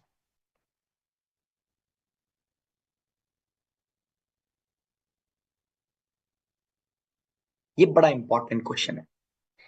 ECU provide their own service and intermediary for which it would require input service on which ECO avail the ITC. ECO is raising the commission or fees invoice on the supplier. The ITC is utilized by the ECO for the payment of the GST on the services provided by the ECO on his own account, like commission. The situation in this regard remain unchanged even after the ECO is made liable under 9.5. ECO would require be eligible to the ITC before. Accordingly, it is clarified, not required to reverse any ITC.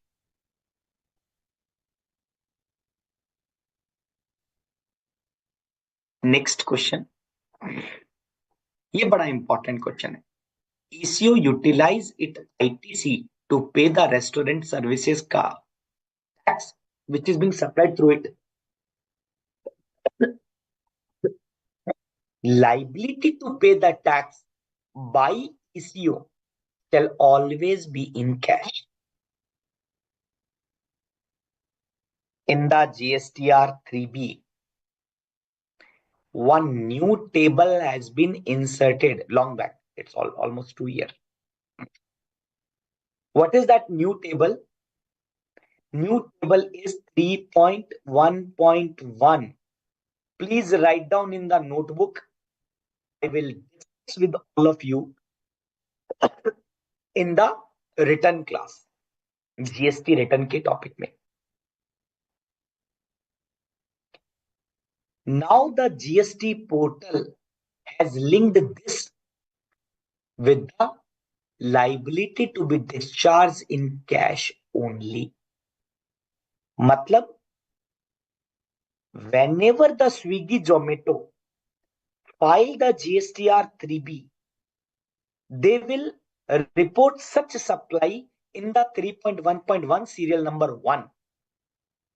And whatever the liability reported in this column, in this table, it will always be paid through cash only.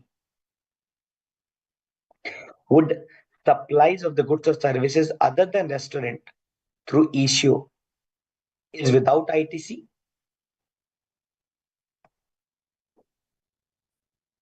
Would supply of the goods or services other than restaurant services through ECO will also be taxed at 5% without ITC? They are saying on any supply which is not notified in the 9.5, ECO will pay the liability and ECO shall continue to pay the TCS on the supply. मतलब क्या हुआ, दो transaction है, 195 का transaction in which whatever the tax liability is there, they will pay, and in the other supplies they will charge the GST whatever the rate it is, and they will take the ITC. ECO is required to pay the GST on 9.5 beside the service or other supplies made through own account on any supplies that is not notified in the 9.5, that is supplied by the person through ECO. Liability to pay the GST continue on such supplier, and ECO shall continue to pay the TCS on such supply. याद रखिएगा, बाकी जो supply है उसके ऊपर TCS हो सकता है एप्लीकेबल हो. There may be the possibility ना कि इस ट्रांजेक्शन के थ्रू कोई सप्लाई कर रहा है लेट्स से गुड्स की या अदर देन 9.5 services की, then such ECO will collect the TCS. Therefore, dispensation continue for ECO on the supplies other than restaurant. On such supply other than restaurant, GST will continue to be billed, collected and deposited by the actual supplier, not by the ECO.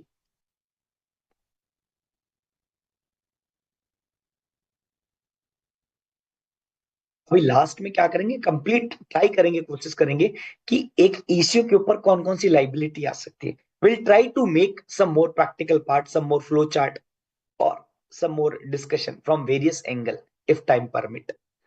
Would restaurant services and goods or services other than restaurant sold by the restaurant to the customer under the same order be built differently. Let's say मैं एक restaurant हूँ, मैं food and beverages Amazon Swiggy Zomato के through customer को supply करता हूँ. Let's से उसने कोई गुड्स की चीज भी मांगी. Assume that come item ice cream जो मैं बनाता नहीं हूँ. Let's say I have the ice cream which is treated as goods only.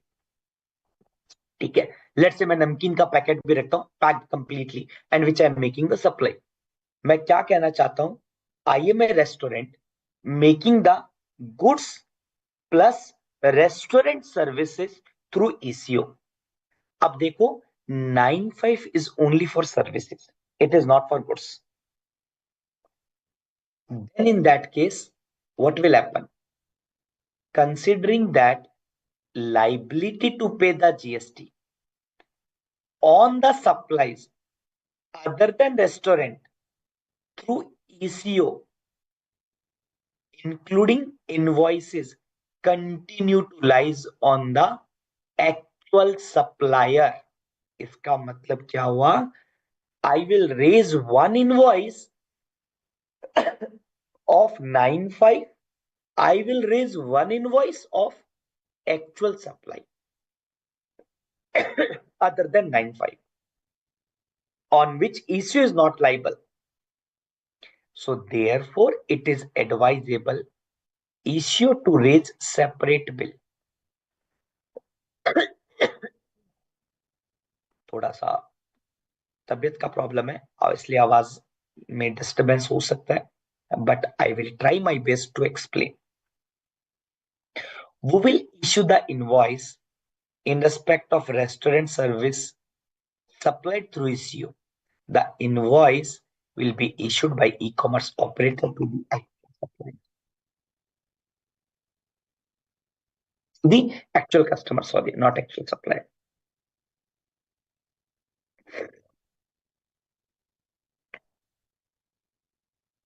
Clarification may be issued with regard to reporting of the restaurant service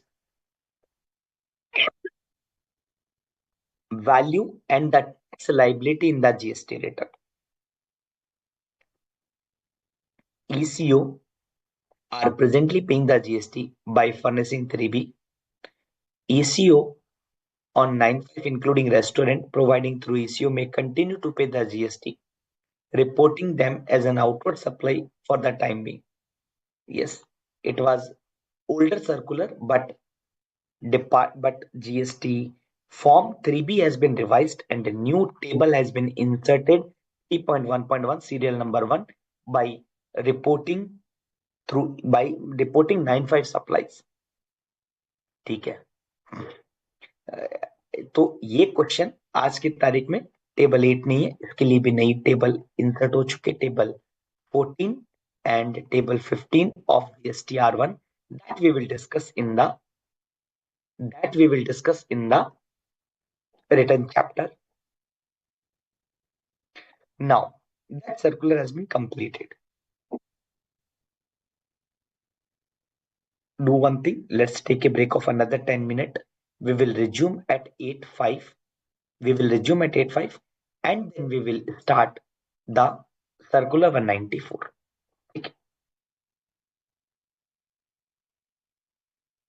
तो ठीक ठीक है.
So, let me first talk to the question of Avinash.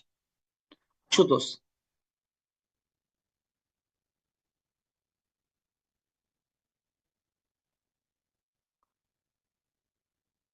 RCM is always in cash, right? But I'm not able to understand they're giving the same month ITC of RCM for just other than RCM supply. So, what is the problem? Because the point is, suppose I am registered in the GST, but my outward supply is exempted.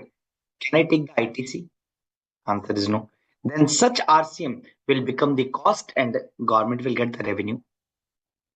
Neutrality if you talk about ना, देख तो एक बात तो confirm है ना, जब ITC दे रहे हैं तो उतना तो बेनिफिट नहीं मिलेगा गवर्नमेंट को, right?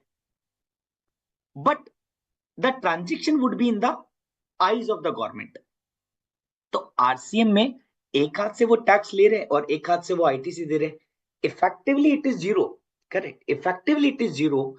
But the point is government को ट्रांजेक्शन ध्यान में तो आ गया. Government will have the eyes on this transaction. Also, if outward supply is exempted, then such RCM जो सप्लाई ने पे किया है will not be available for ITC. यार Ashutosh, it is not possible. Ashutosh, it is not possible. Definitely, it is not possible. This 3 hours, whatever you like to discuss, I am open.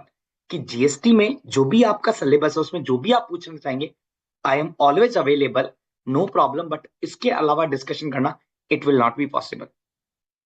Then why taken cash? Just adjustment, just adjust it. Cash हमेशा advisable होता है. Every government need the cash. Every government need the cash. So therefore they are taking the this liability in cash. Government हमेशा prefer करती है कि उनके पास में जितना कैश कलेक्शन आता है इन विच दी कैश रिलेटेड उस पर्टिकुलर पूरे साइकिल में, लाइफ साइकिल में उनके cash will always be advantage for them. तो देयरफॉर दे आर टेकिंग. और ये पुराना कॉन्सेप्ट है, जस्ट उसको बोरो किया है. It is the old concept which has they have borrowed from the service. ठीक है. एंड आशुतोष, मैं एक बात कह रहा था आपके साथ आपको कि उसमें देखो जीएसटी पोर्टल क्या करता है, that is okay. See, I am talking about that offset का rule which you were talking in the last class. I hope you are able to correlate at which point I like to discuss right now.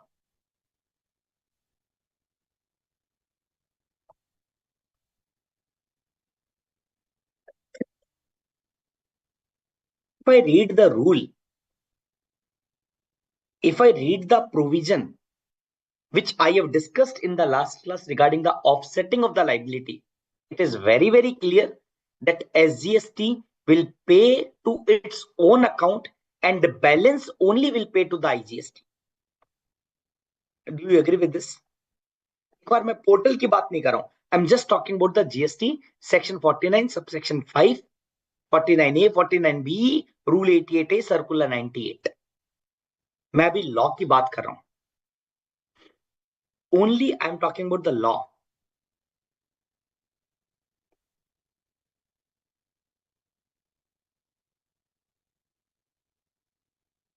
ठीक है.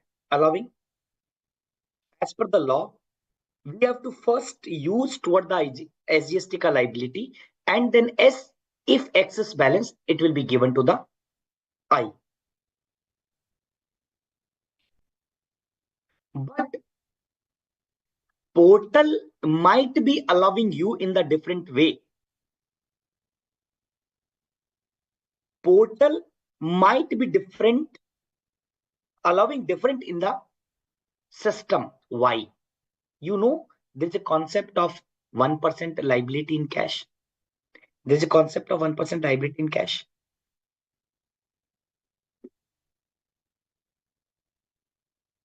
मतलब अपनी ITC को use ना भी करे, ITC को यूज ना भी करे तब भी वो कैश में अलाउ करेगा. See, the law is saying ना कि that you should not use your ITC but you have to pay in cash. Up to the 99%, वो जो ITC यूज करने का रूल की बात कर रहा है. Do you agree with this? In this case I can say the portal is or cannot restrict that without using the ITC, I have to pay in cash. Possible? Let's take another example of today only. Let's say I'm the Zomato. अब बात करो Zomato and I have the ITC. But if I have some liability of the 95, can I use my ITC? Can I use my ITC? I have to pay in cash only ना. ये एक ऐसा loophole है आशुतोष, एक ऐसा loophole है. See system GST portal cannot understand, he understand only value. How he will understand that it is 95 supply other than 95 supply? अब तो चलो सेपरेट टेबल बना दी. कब 99% आपके ऊपर एप्लीकेबल होगा? when you have to pay 1% in cash, you cannot use ITC. These permutation combination cannot be applied in the portal in every case. Therefore, you might be allowing to put the ITC in the IGST instead of SGST because portal में वो restriction inbuilt नहीं है. But if you talk about the law, you are doing the wrong from the law perspective. You are doing the wrong from the law perspective. Might be the portal is allowing. Why? I have given some example. There are multiple example wherein this restriction cannot be brought by the portal, and therefore you in your example, I am not going into the too much detail, but as per my basic understanding, I am saying you are using which is not permissible as per the law. That is my basic understanding.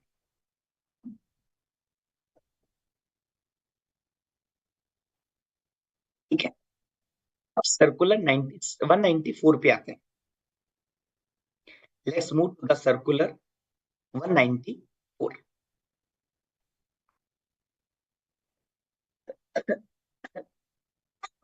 That is only my understanding, Avinash, Ashutosh. That is only my understanding which I've shared.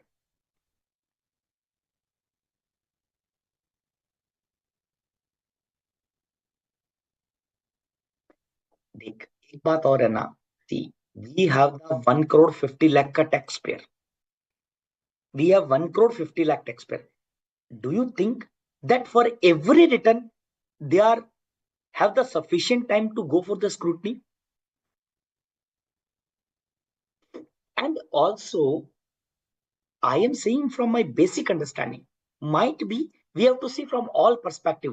Notice क्यों नहीं issue कर रहे? That is altogether different game. भाई sufficient time नहीं है. हो सकता है आपके स्टेट ने कोई relaxation दिया हो. I don't know.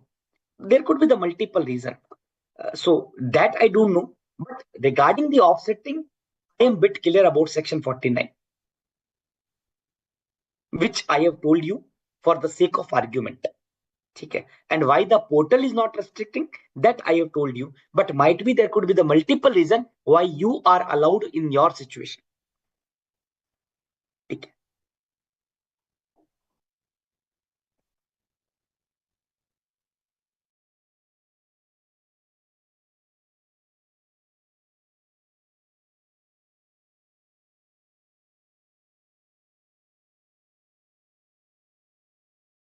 Circular 194. There could be the possibility that in a single transaction there are two e-commerce operators. Then the question comes, which e-commerce operator is liable to comply TCS provisions? Which e-commerce operator will liable to collect the TCS? That was clarified in the circular 194. How in the one transaction there could be the two issue? Yes, it is a new concept. They've given one example of ONDC. It is a government, I think, It is a government organization, if I'm not wrong, in which they are facilitating e-commerce operator also. So there could be one buyer side issue and there could be one supplier side issue. So you are supplier and you are coordinating with ECO1. I am buyer. I have placed the order on the ECO2. ECO2 and ECO1 are interacting to each other. There could be the possibility that supplier has the different ECO, buyer has the different issue, and they are also interconnecting to each other. In that case, who is liable for TCS? That has been clarified by the circular 194. They are saying supplier side ECO will be liable for TCS. Buyer is giving the order to the buyer side ECO. Supplier has made the delivery through supply side issue and they are interacting to each other. So ye wala buyer wala is liable for TCS or supplier side is liable for TCS. Answer has been given. Supplier side issue would be liable to collect the TCS because TCS is applicable when you releasing the payment to the supplier. Tell me, who will release the payment to the supplier? Obviously, supplier side issue will release the payment to the supplier. Now, in the second example, they are saying, assume that supplier himself is the ECU. Supplier himself is the ECU. Buyer is placed the order on the buyer side ECU. Now, buyer side ECU is interacting with the supplier side ECU, but this ECU himself is a supplier. Possible है ना? जैसे Amazon. Whether Amazon is also selling his own goods or services on goods on their platform. आजकल क्या Amazon अपने goods भी supply नहीं करता? करता है sir. We have seen some goods are available on the Amazon website which are being developed, manufactured by the Amazon himself. They belong to the Amazon only. तो अगर Amazon अपने goods supply करता है, then who will be the person who is liable for TCS? अब Amazon अगर खुद ECO है तो इस ट्रांजेक्शन में एक ही ECO1. अगर Amazon अपनी गुड्स सप्लाई करता है then in that case Amazon will not be considered as ECO to the extent of own supply. Remember this word. अगर Amazon अपने गुड्स के सप्लाई करता है अपने प्लेटफॉर्म से to that extent Amazon will not be considered as ECO. Amazon तो actual supplier हो गया. ये बायर. बताओ ECO कितने? How many ECO? Answer is only one. In that case, because it is only one ECO, therefore this ECO will be liable to collect the TCS because he is releasing the payment to the supplier. I hope it is clear. If you have any doubt, kindly ask.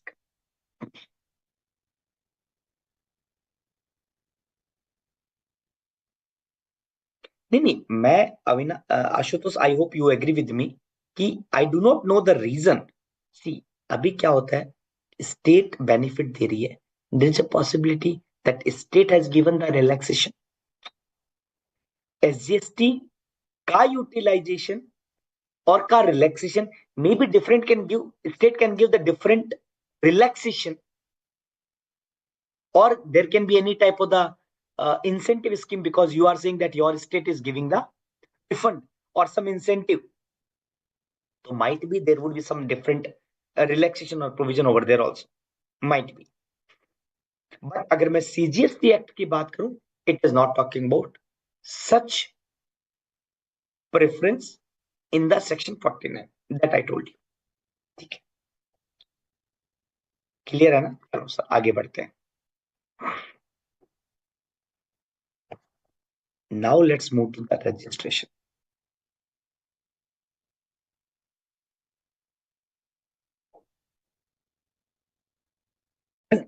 Registration की requirement, let's move यार, 1 minute रुकिए।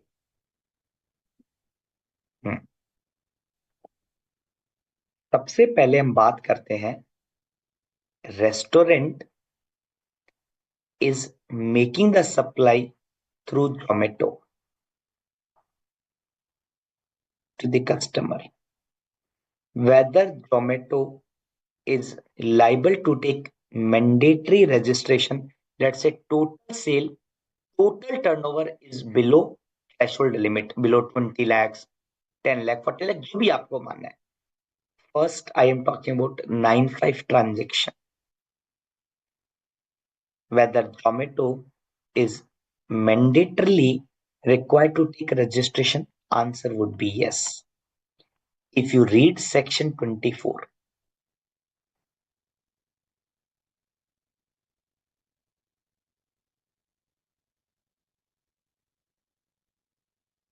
if you read section 24, it says that मैंने पढ़ाया था registration, if I'm not wrong.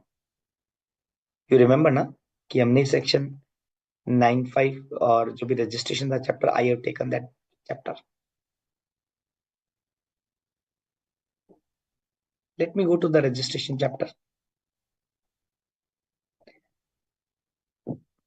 It is section 24. Click on the point number 6. ECO were required to pay the tax under 9-5 need to take mandatory registration. Hello, let's come back.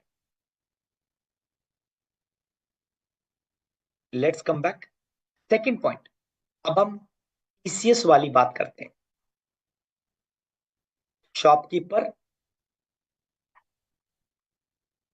who is making the supply through Amazon to customer C, whether Amazon is required to take registration mandatorily.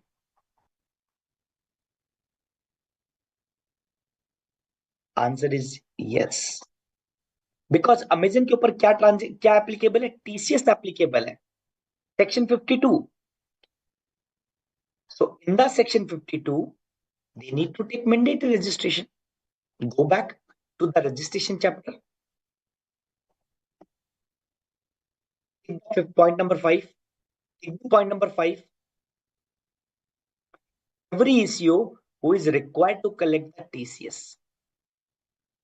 Now tell me, S Limited is making the supply of goods through Amazon to R Limited. Amazon is registered under TCS category.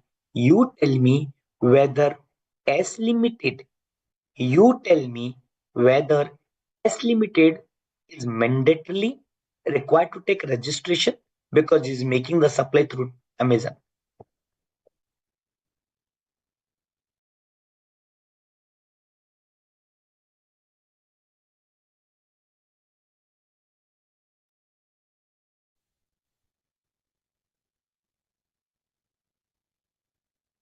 Read this line. Person who supply the goods through ECO required to collect TCS. अगर कोई person goods की supply करता है तो उसे mandatory registration लेना है,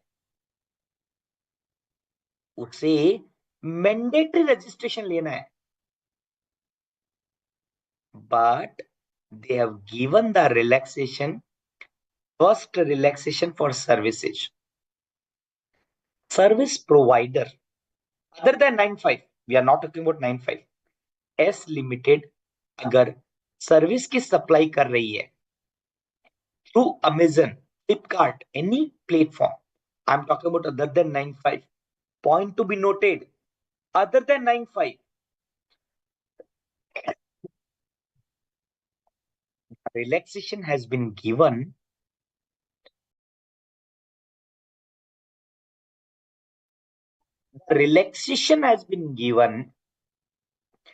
till the cross threshold limit exempted from registration. And my dear friend, they have bring the relaxation for the good also. That if the turnover is below threshold limit, then even they are not required to take the mandatory registration for goods. इसका मतलब क्या हुआ कि अब जो ये provision है serial number 7, mandatory category of registration, ये ईसीओ पर तो एप्लीकेबल है. ECO who is liable under 95 like restaurant, Ola, Uber, OYO rooms, Urban Clap, Swiggy, Zomato. ECO who is liable to collect TCS उसके ऊपर applicable है. But the person who is making the supply to such ECO, they are not fall under mandatory category of registration. Why? Because the notification has been issued in these regards. I find it's very, very tough. Might be that you cannot correlate the provisions, but it is very important. Provision एक registration में पढ़ा था, एक provision अब हम यहां पे पढ़ रहे हैं ई कॉमर्स में, और दोनों का मिक्स कर रहे हैं. This is really required because sometime I have seen the question are asking based on this comparison. So you might have seen the past paper also that yes, this type of the question are also being asked sometime. Means and interrelation.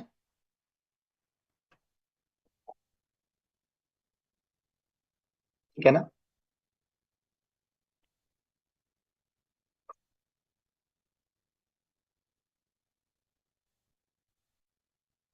So by this main part I have completed, but if you have any question, you may unmute yourself and then ask the question. Special provision. हाँ, एक बात और ध्यान रखना. Only one point I like to tell you. Suppose ECO having main office in, let's say, Mumbai, Maharashtra, but they are having some transaction in, let's say, Delhi. They are having some transaction in UP for which they need to collect the TCS in Delhi in UP. How to do that? Is it required they have to take separate registration? Answer is yes. But they do not have any physical presence. Therefore, they are saying the registration for TCS is required in each state for every interest rate supply or interest rate supply. But इस case में जिसका कोई physical presence नहीं है of that ECO in Delhi, then what to do? Then one relaxation has been given. Part A में application, जब when you file the registration application, part A में put the name of Delhi, part B में give the main office का address. Part A, for which you are required to take the registration, you need to mention that state. But part B may declare the head office as its place of business. That relaxation has been given for ECO.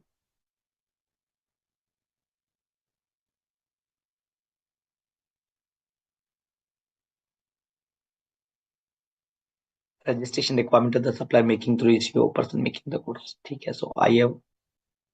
So for goods, they have made some provision. So now we can say that, let's say S Limited is unregistered. Can they make the supply of the goods through ECO to another person? Now answer is yes.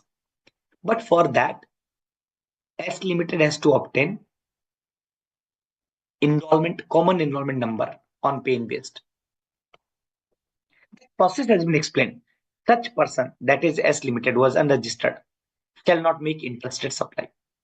It means within the state they can do so. Such person shall not make ECO in more than one state. S Limited, it's not that S Limited has taken the uh, enrollment number in Delhi and they are making the supply of the goods through any ECO within Delhi. They have obtained one more PAN-based enrollment number in Maharashtra. They have obtained one more PAN-based enrollment number in UP, and they are making the supply intrastate in UP or Maharashtra. No, not possible. They have put the restriction on that. Such person shall be required to have the PAN. Before making the supply, they have to declare the PAN address and the state. Such person shall be granted an enrollment number that is on the basis of the PAN number declared on the common portal. In any case, they cannot be granted more than one enrollment number. No supply of goods shall be made by such person through ECO unless they have granted the enrollment number. Where such person are subsequently taken the registration, the enrollment number cease to be valid. So in that case, अगर उसने normal registration ले लिया, and after that there is no use of enrollment number.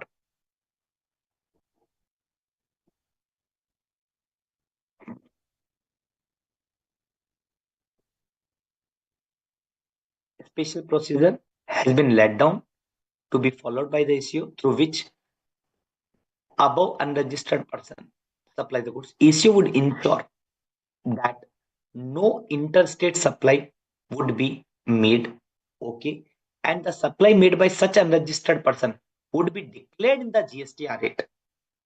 अब ऐसा भी तो हो सकता ना, see, one PAN-based enrollment number of S Limited now is making the supply of goods through Amazon, is also making supply of goods through Flipkart, is also making the supply through, let's say, XYZ, any platform.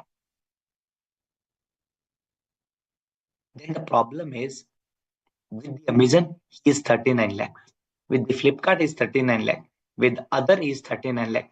How Amazon would be aware that supply made through Flipkart? कितना supply है नहीं मालूम ना. Therefore, the concept of one PAN-based enrollment number, and when Amazon will file the GSTR 8, they will declare this PAN-based enrollment number. Same Flipkart will declare the same, and other platform will declare the same. Then what happened? The GST portal would do the aggregation. Once it exceed the prescribed limit, then system itself will put the control.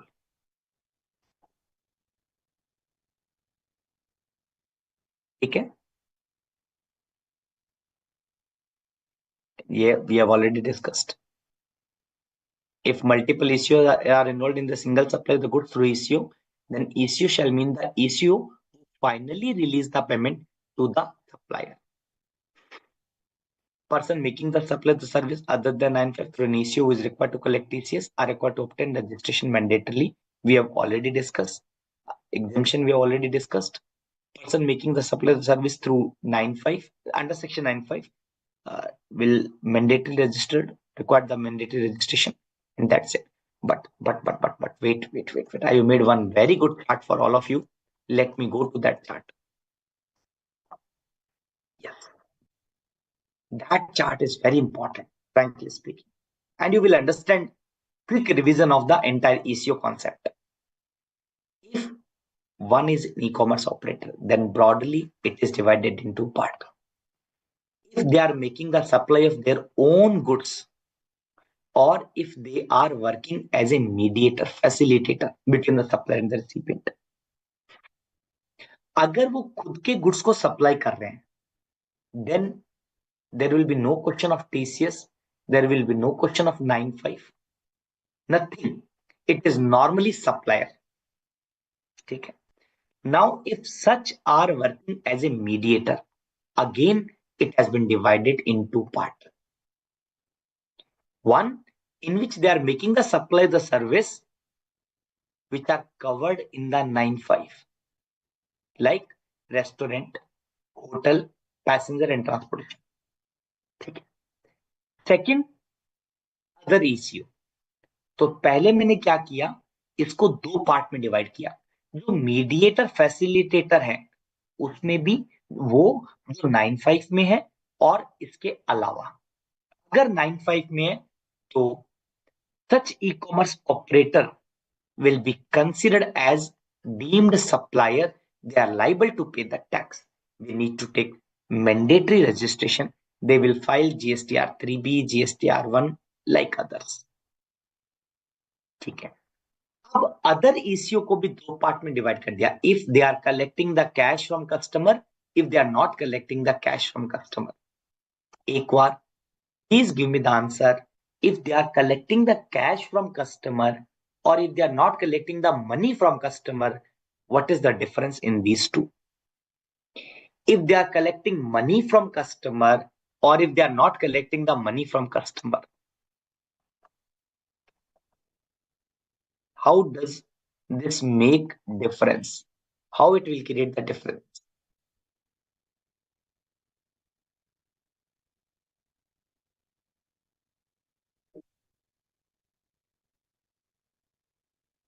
Right answer is because in that case, if they are not collecting money, if they are not collecting money from customer, then no TCS. Yes, absolutely correct, beta. अगर वो money collect कर रहे हैं तभी TCS होगा। अगर वो money collect कर नहीं कर रहे तो no TCS, like OLX. They will file, they will take again mandatory registration, they will file GSTR 8. Fine, no? I hope it is clear. This chart is very, very important. ठीक है।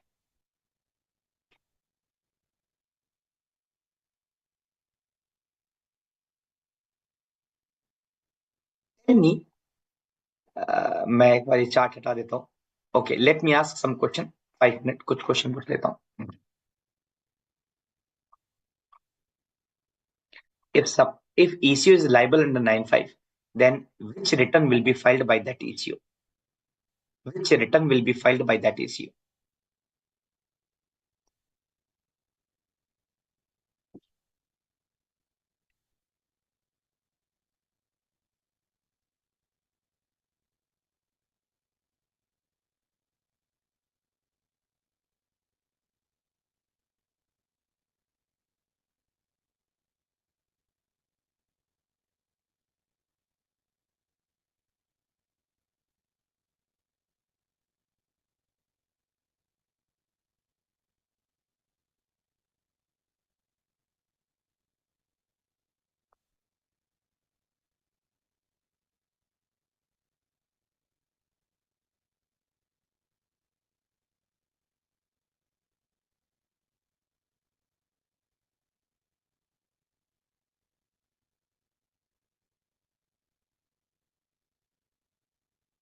OLX will come under e-commerce category.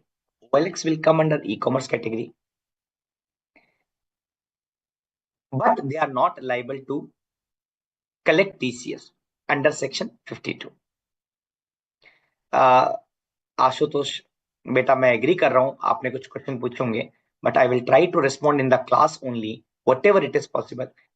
But जो आपके syllabus से related है, you have asked question with respect to ITC reversal and reclaim leisure, because I will cover the chapter of returns in which I will discuss. तो आप question उस time पे पूछ लेना वापस, शायद मुझे याद ना रहे उस टाइम पे, but I request kindly ask at that point of time, I will give the answer.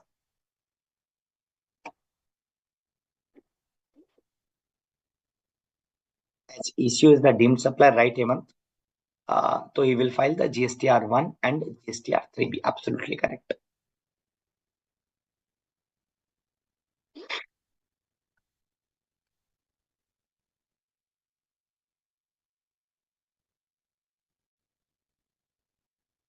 Now tell me,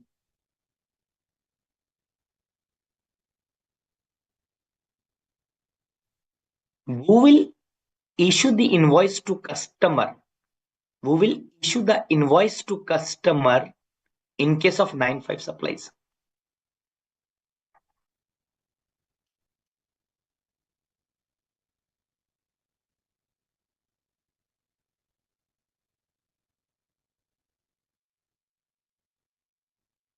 actual supplier or ECO?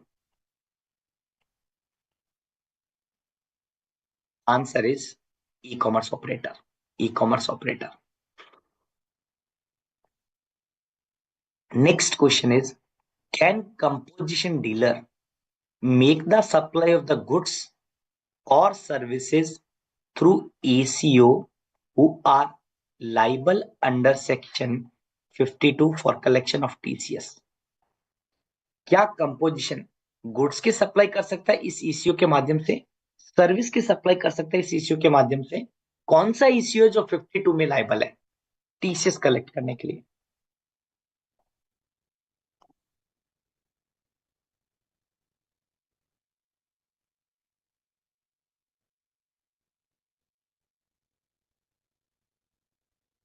बेटा जीएसटी का नॉलेज तो चाहे स्टूडेंट हो चाहे आप प्रोफेशन में काम करते हो, everyone will expect. And Ashutosh, if possible एक बार मुझे क्वेश्चन यहाँ पे भी पेस्ट करना, पोस्ट कॉपी पेस्ट करना है यहाँ पे. That question which I have not given the reply, आप मुझे यहीं पे कॉपी पेस्ट कर दीजिए. I will try to add my reply. I will try to get the reply after 9. मैं अपना व्यूज डेफिनेटली शेयर कर दूंगा आफ्टर 9. एक बार क्विकली मुझे क्वेश्चन पेस्ट कर देना यहाँ पे, ठीक है? ECO, right? Absolutely correct. Issue will in use, right, Jini beta? Okay. Next question, that if someone is making the supply through ECO, goods or services. Sorry, last question का क्या हुआ? Sorry, I'm so sorry. Question was, can composition dealer make the supply of the goods through ECO? Yeah, services through ECO. Answer is, he can make the supply of the goods through ECO, but not the service, because it is restricted in 10 subsection 2 and 10 subsection 2A में. Goods allowed है, services allowed नहीं है. Next question, if person, now let's say e-commerce operator, section 52 वाला, ETCS वाला, any person who is making the supply of the goods through ECO or who is making the supply of the service through ECO, whether they are liable to take mandatory registration, both are liable to take mandatory registration, goods or services, goods yes, service no, goods no, service yes, yeah, both are now not falling under mandatory registration. Goods be can unregistered person make the supply of the goods to ECO 952 wala? Can unregistered person make the supply of the service through ECO?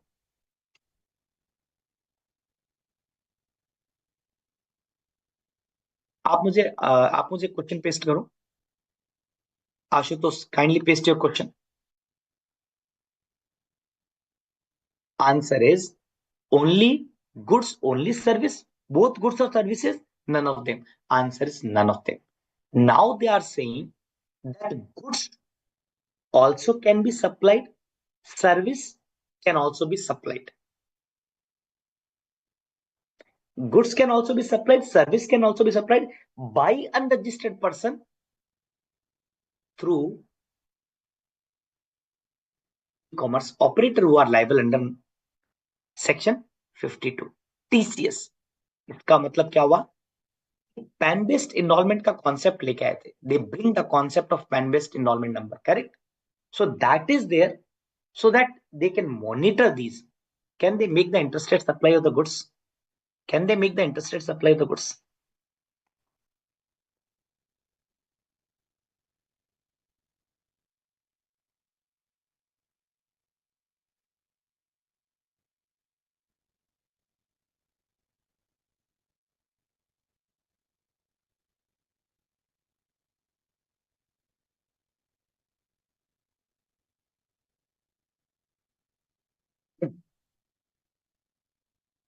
Ashutosh, answer to your question.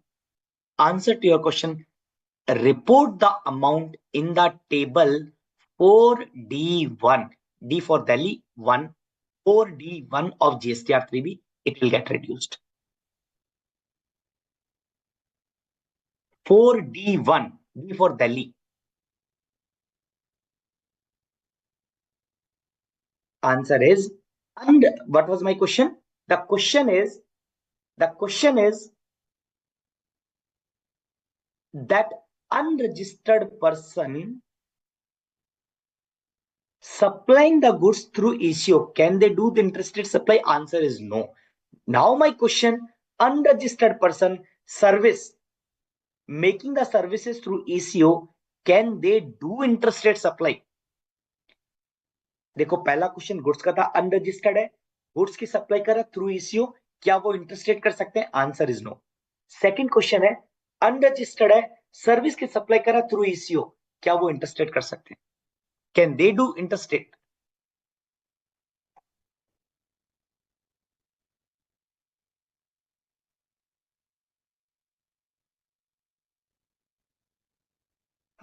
बेटा समझ में आया question? मैं repeat करूं वापस, अभी आई. Both are now not falling under the mandatory registration. Clear है ना? हाँ. तो अभी सर्विस वाला ट्रांजेक्शन में क्या है? प्लीज नोट, गुड्स के लिए उन्होंने रेस्ट्रिक्शन दिया है, सर्विस में they are permitted to do interstate also, services में they are permitted to do interstate even without registration. You can check the notification 65/2017. Meaning thereby, services can be within state, can be interstate, can be through ECO till 20 lakh, 10 lakh, whatever the threshold limit is, does not cross, service provider can do anything. Goods may intra is only permitted.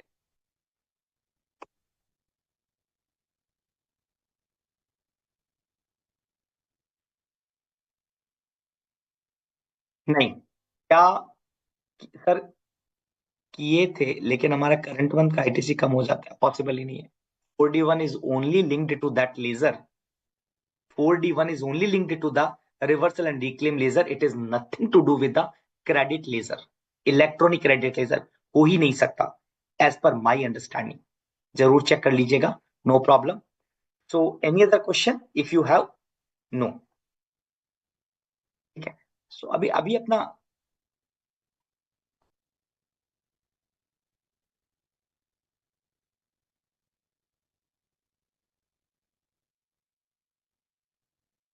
whether TCS is applicable on exempt supply, whether TCS is applicable on exempt supply.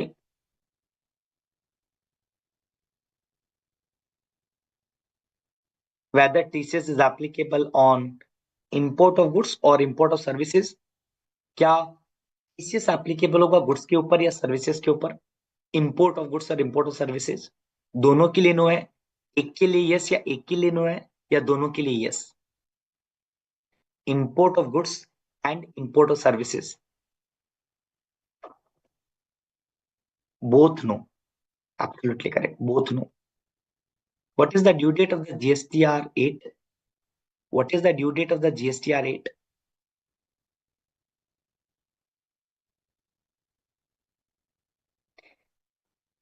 I am the e-commerce operator who are collect. What is the due date? 10th. Absolutely correct. I am e-commerce operator. I have collected the TCS of supplier. Supplier क्या करेगा? Whatever the tax I have collected, will the supplier take the ITC? Input tax credit लेगा वो? क्या करेगा? What he will do? What he will do? By one process, he will add in the electronic cash ledger. By one process, he will add in the electronic cash ledger. Whether he is required to add in the GSTR 3B, whether he is required to add, no, it is not the input tax credit. It is simply cash. It is simply cash which he can add by one process which I've explained online. Which I've explained online. उस process को add करने के बाद में क्या वो उसका refund भी ले सकता है? Can he take the refund also? Can he take the refund also? Answer is yes, he can take the refund. What is the last date to rectify the mistake in the GSTR rate? What is the last date to do the rectification of mistake in GSTR 8.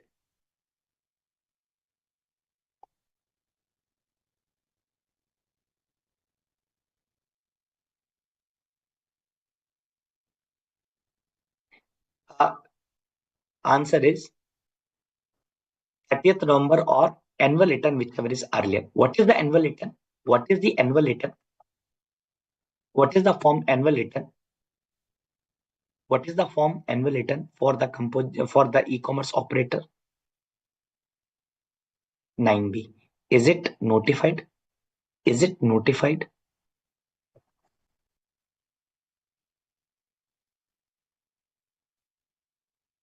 Fine. Fine. Fine. Great. Ashutosh एक बार quickly देख, आशुतोष मैं वापस repeat कर देता हूं। Amount आपने जो 4B2 में डाला है, मैं क्विकली 1 मिनट दीजिएगा मुझे all, just I am giving the answer to the Ashutosh. Situation number 1, अगर मैंने अमाउंट 4B2 में रिवर्स किया, उसको कैसे खत्म करना है? 4A5 में ऐड करो, वो परमानेंट कैटेगरी का था, 4B1 में रिपोर्ट करो, नेट अमाउंट 0 हो जाएगा 4C में, plus add in the 4D1।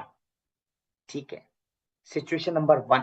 Situation 2, अगर आपने 4A5 और 4B1 वाला काम ऑलरेडी कर चुके हैं, if you have already done this, what to do? Only add in the 4D1। 4D1 क्या करता है?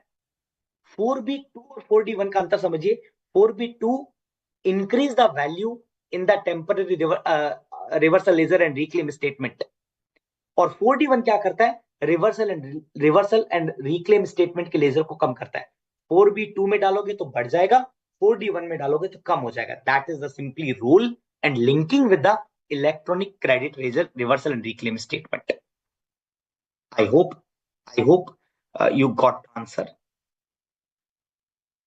Now tell me if you not whether GSTR 8 required to be filed in case when there is no TCS, या GSTR 8 इस case में भी file करना जरूरी है जब कोई टीसीएस की लाइबिलिटी नहीं है?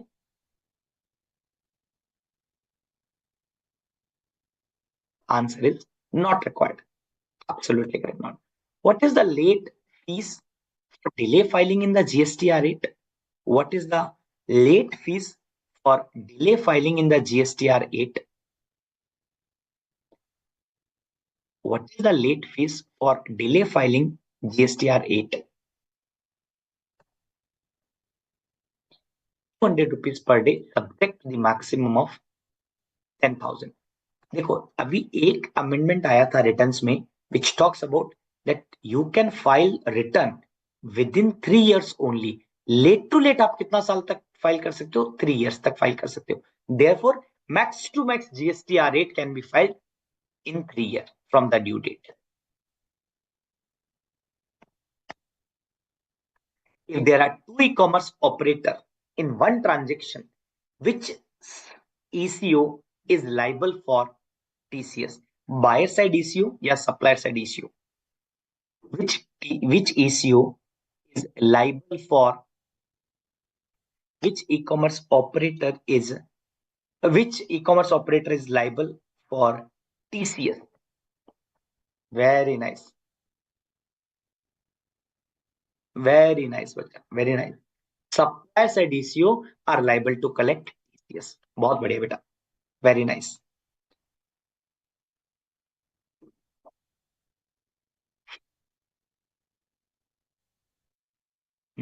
Composition data. Fan based enrollment number में can we take more than Ashutosh would take the money from buyer? नहीं. Supplier side ECO, if there are two, see, let me explain. Let me tell you again. एक minute रुकिएगा।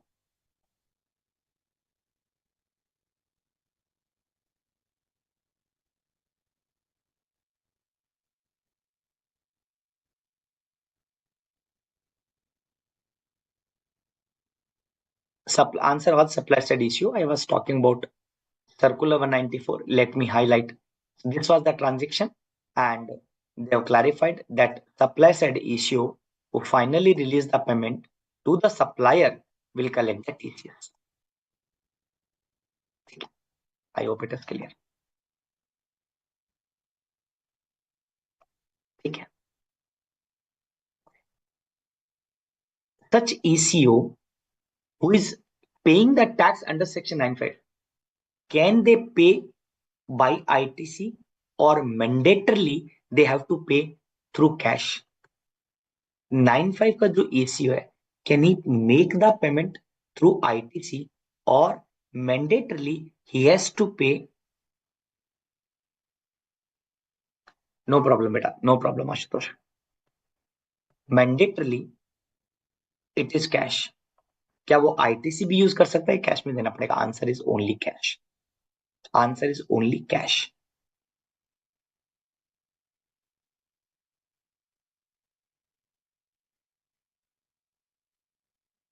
अगर restaurant unregistered है तब भी ECO is liable to pay tax under 95.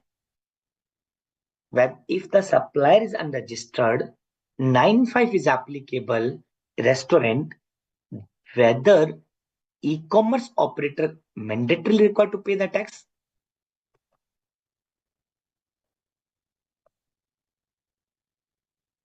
Yes. Whether it is registered or unregistered, he has to pay the tax. Whether 95 का transaction का question है. If supply is made through ECO, तो क्या ये ECO की इनवर्स सप्लाई है? ECO under 95, is it an inward supply for ECO liable to pay the tax under RCM? Let me repeat again. Restaurant making the supply through Zomato to actual customer. For Zomato, I'm asking, is it an inward supply for Zomato which is liable to pay the tax under RCM? Which is liable to pay the tax under RCM?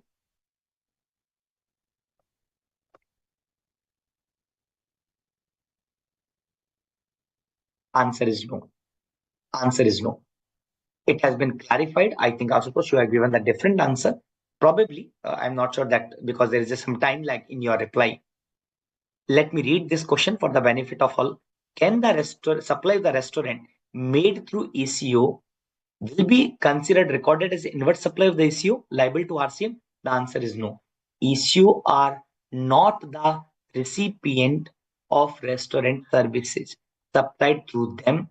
These are not input service to ECO, not required to be reported as inward supply.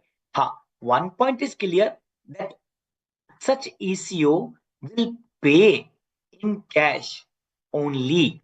They will report in 3.1.1 serial number 1 and will make the payment only in cash, but it doesn't mean it is an inward supply liable to RCM. No, not at all.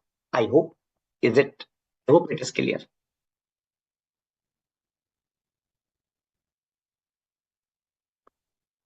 By this, I have completed all question, quick answer, everything.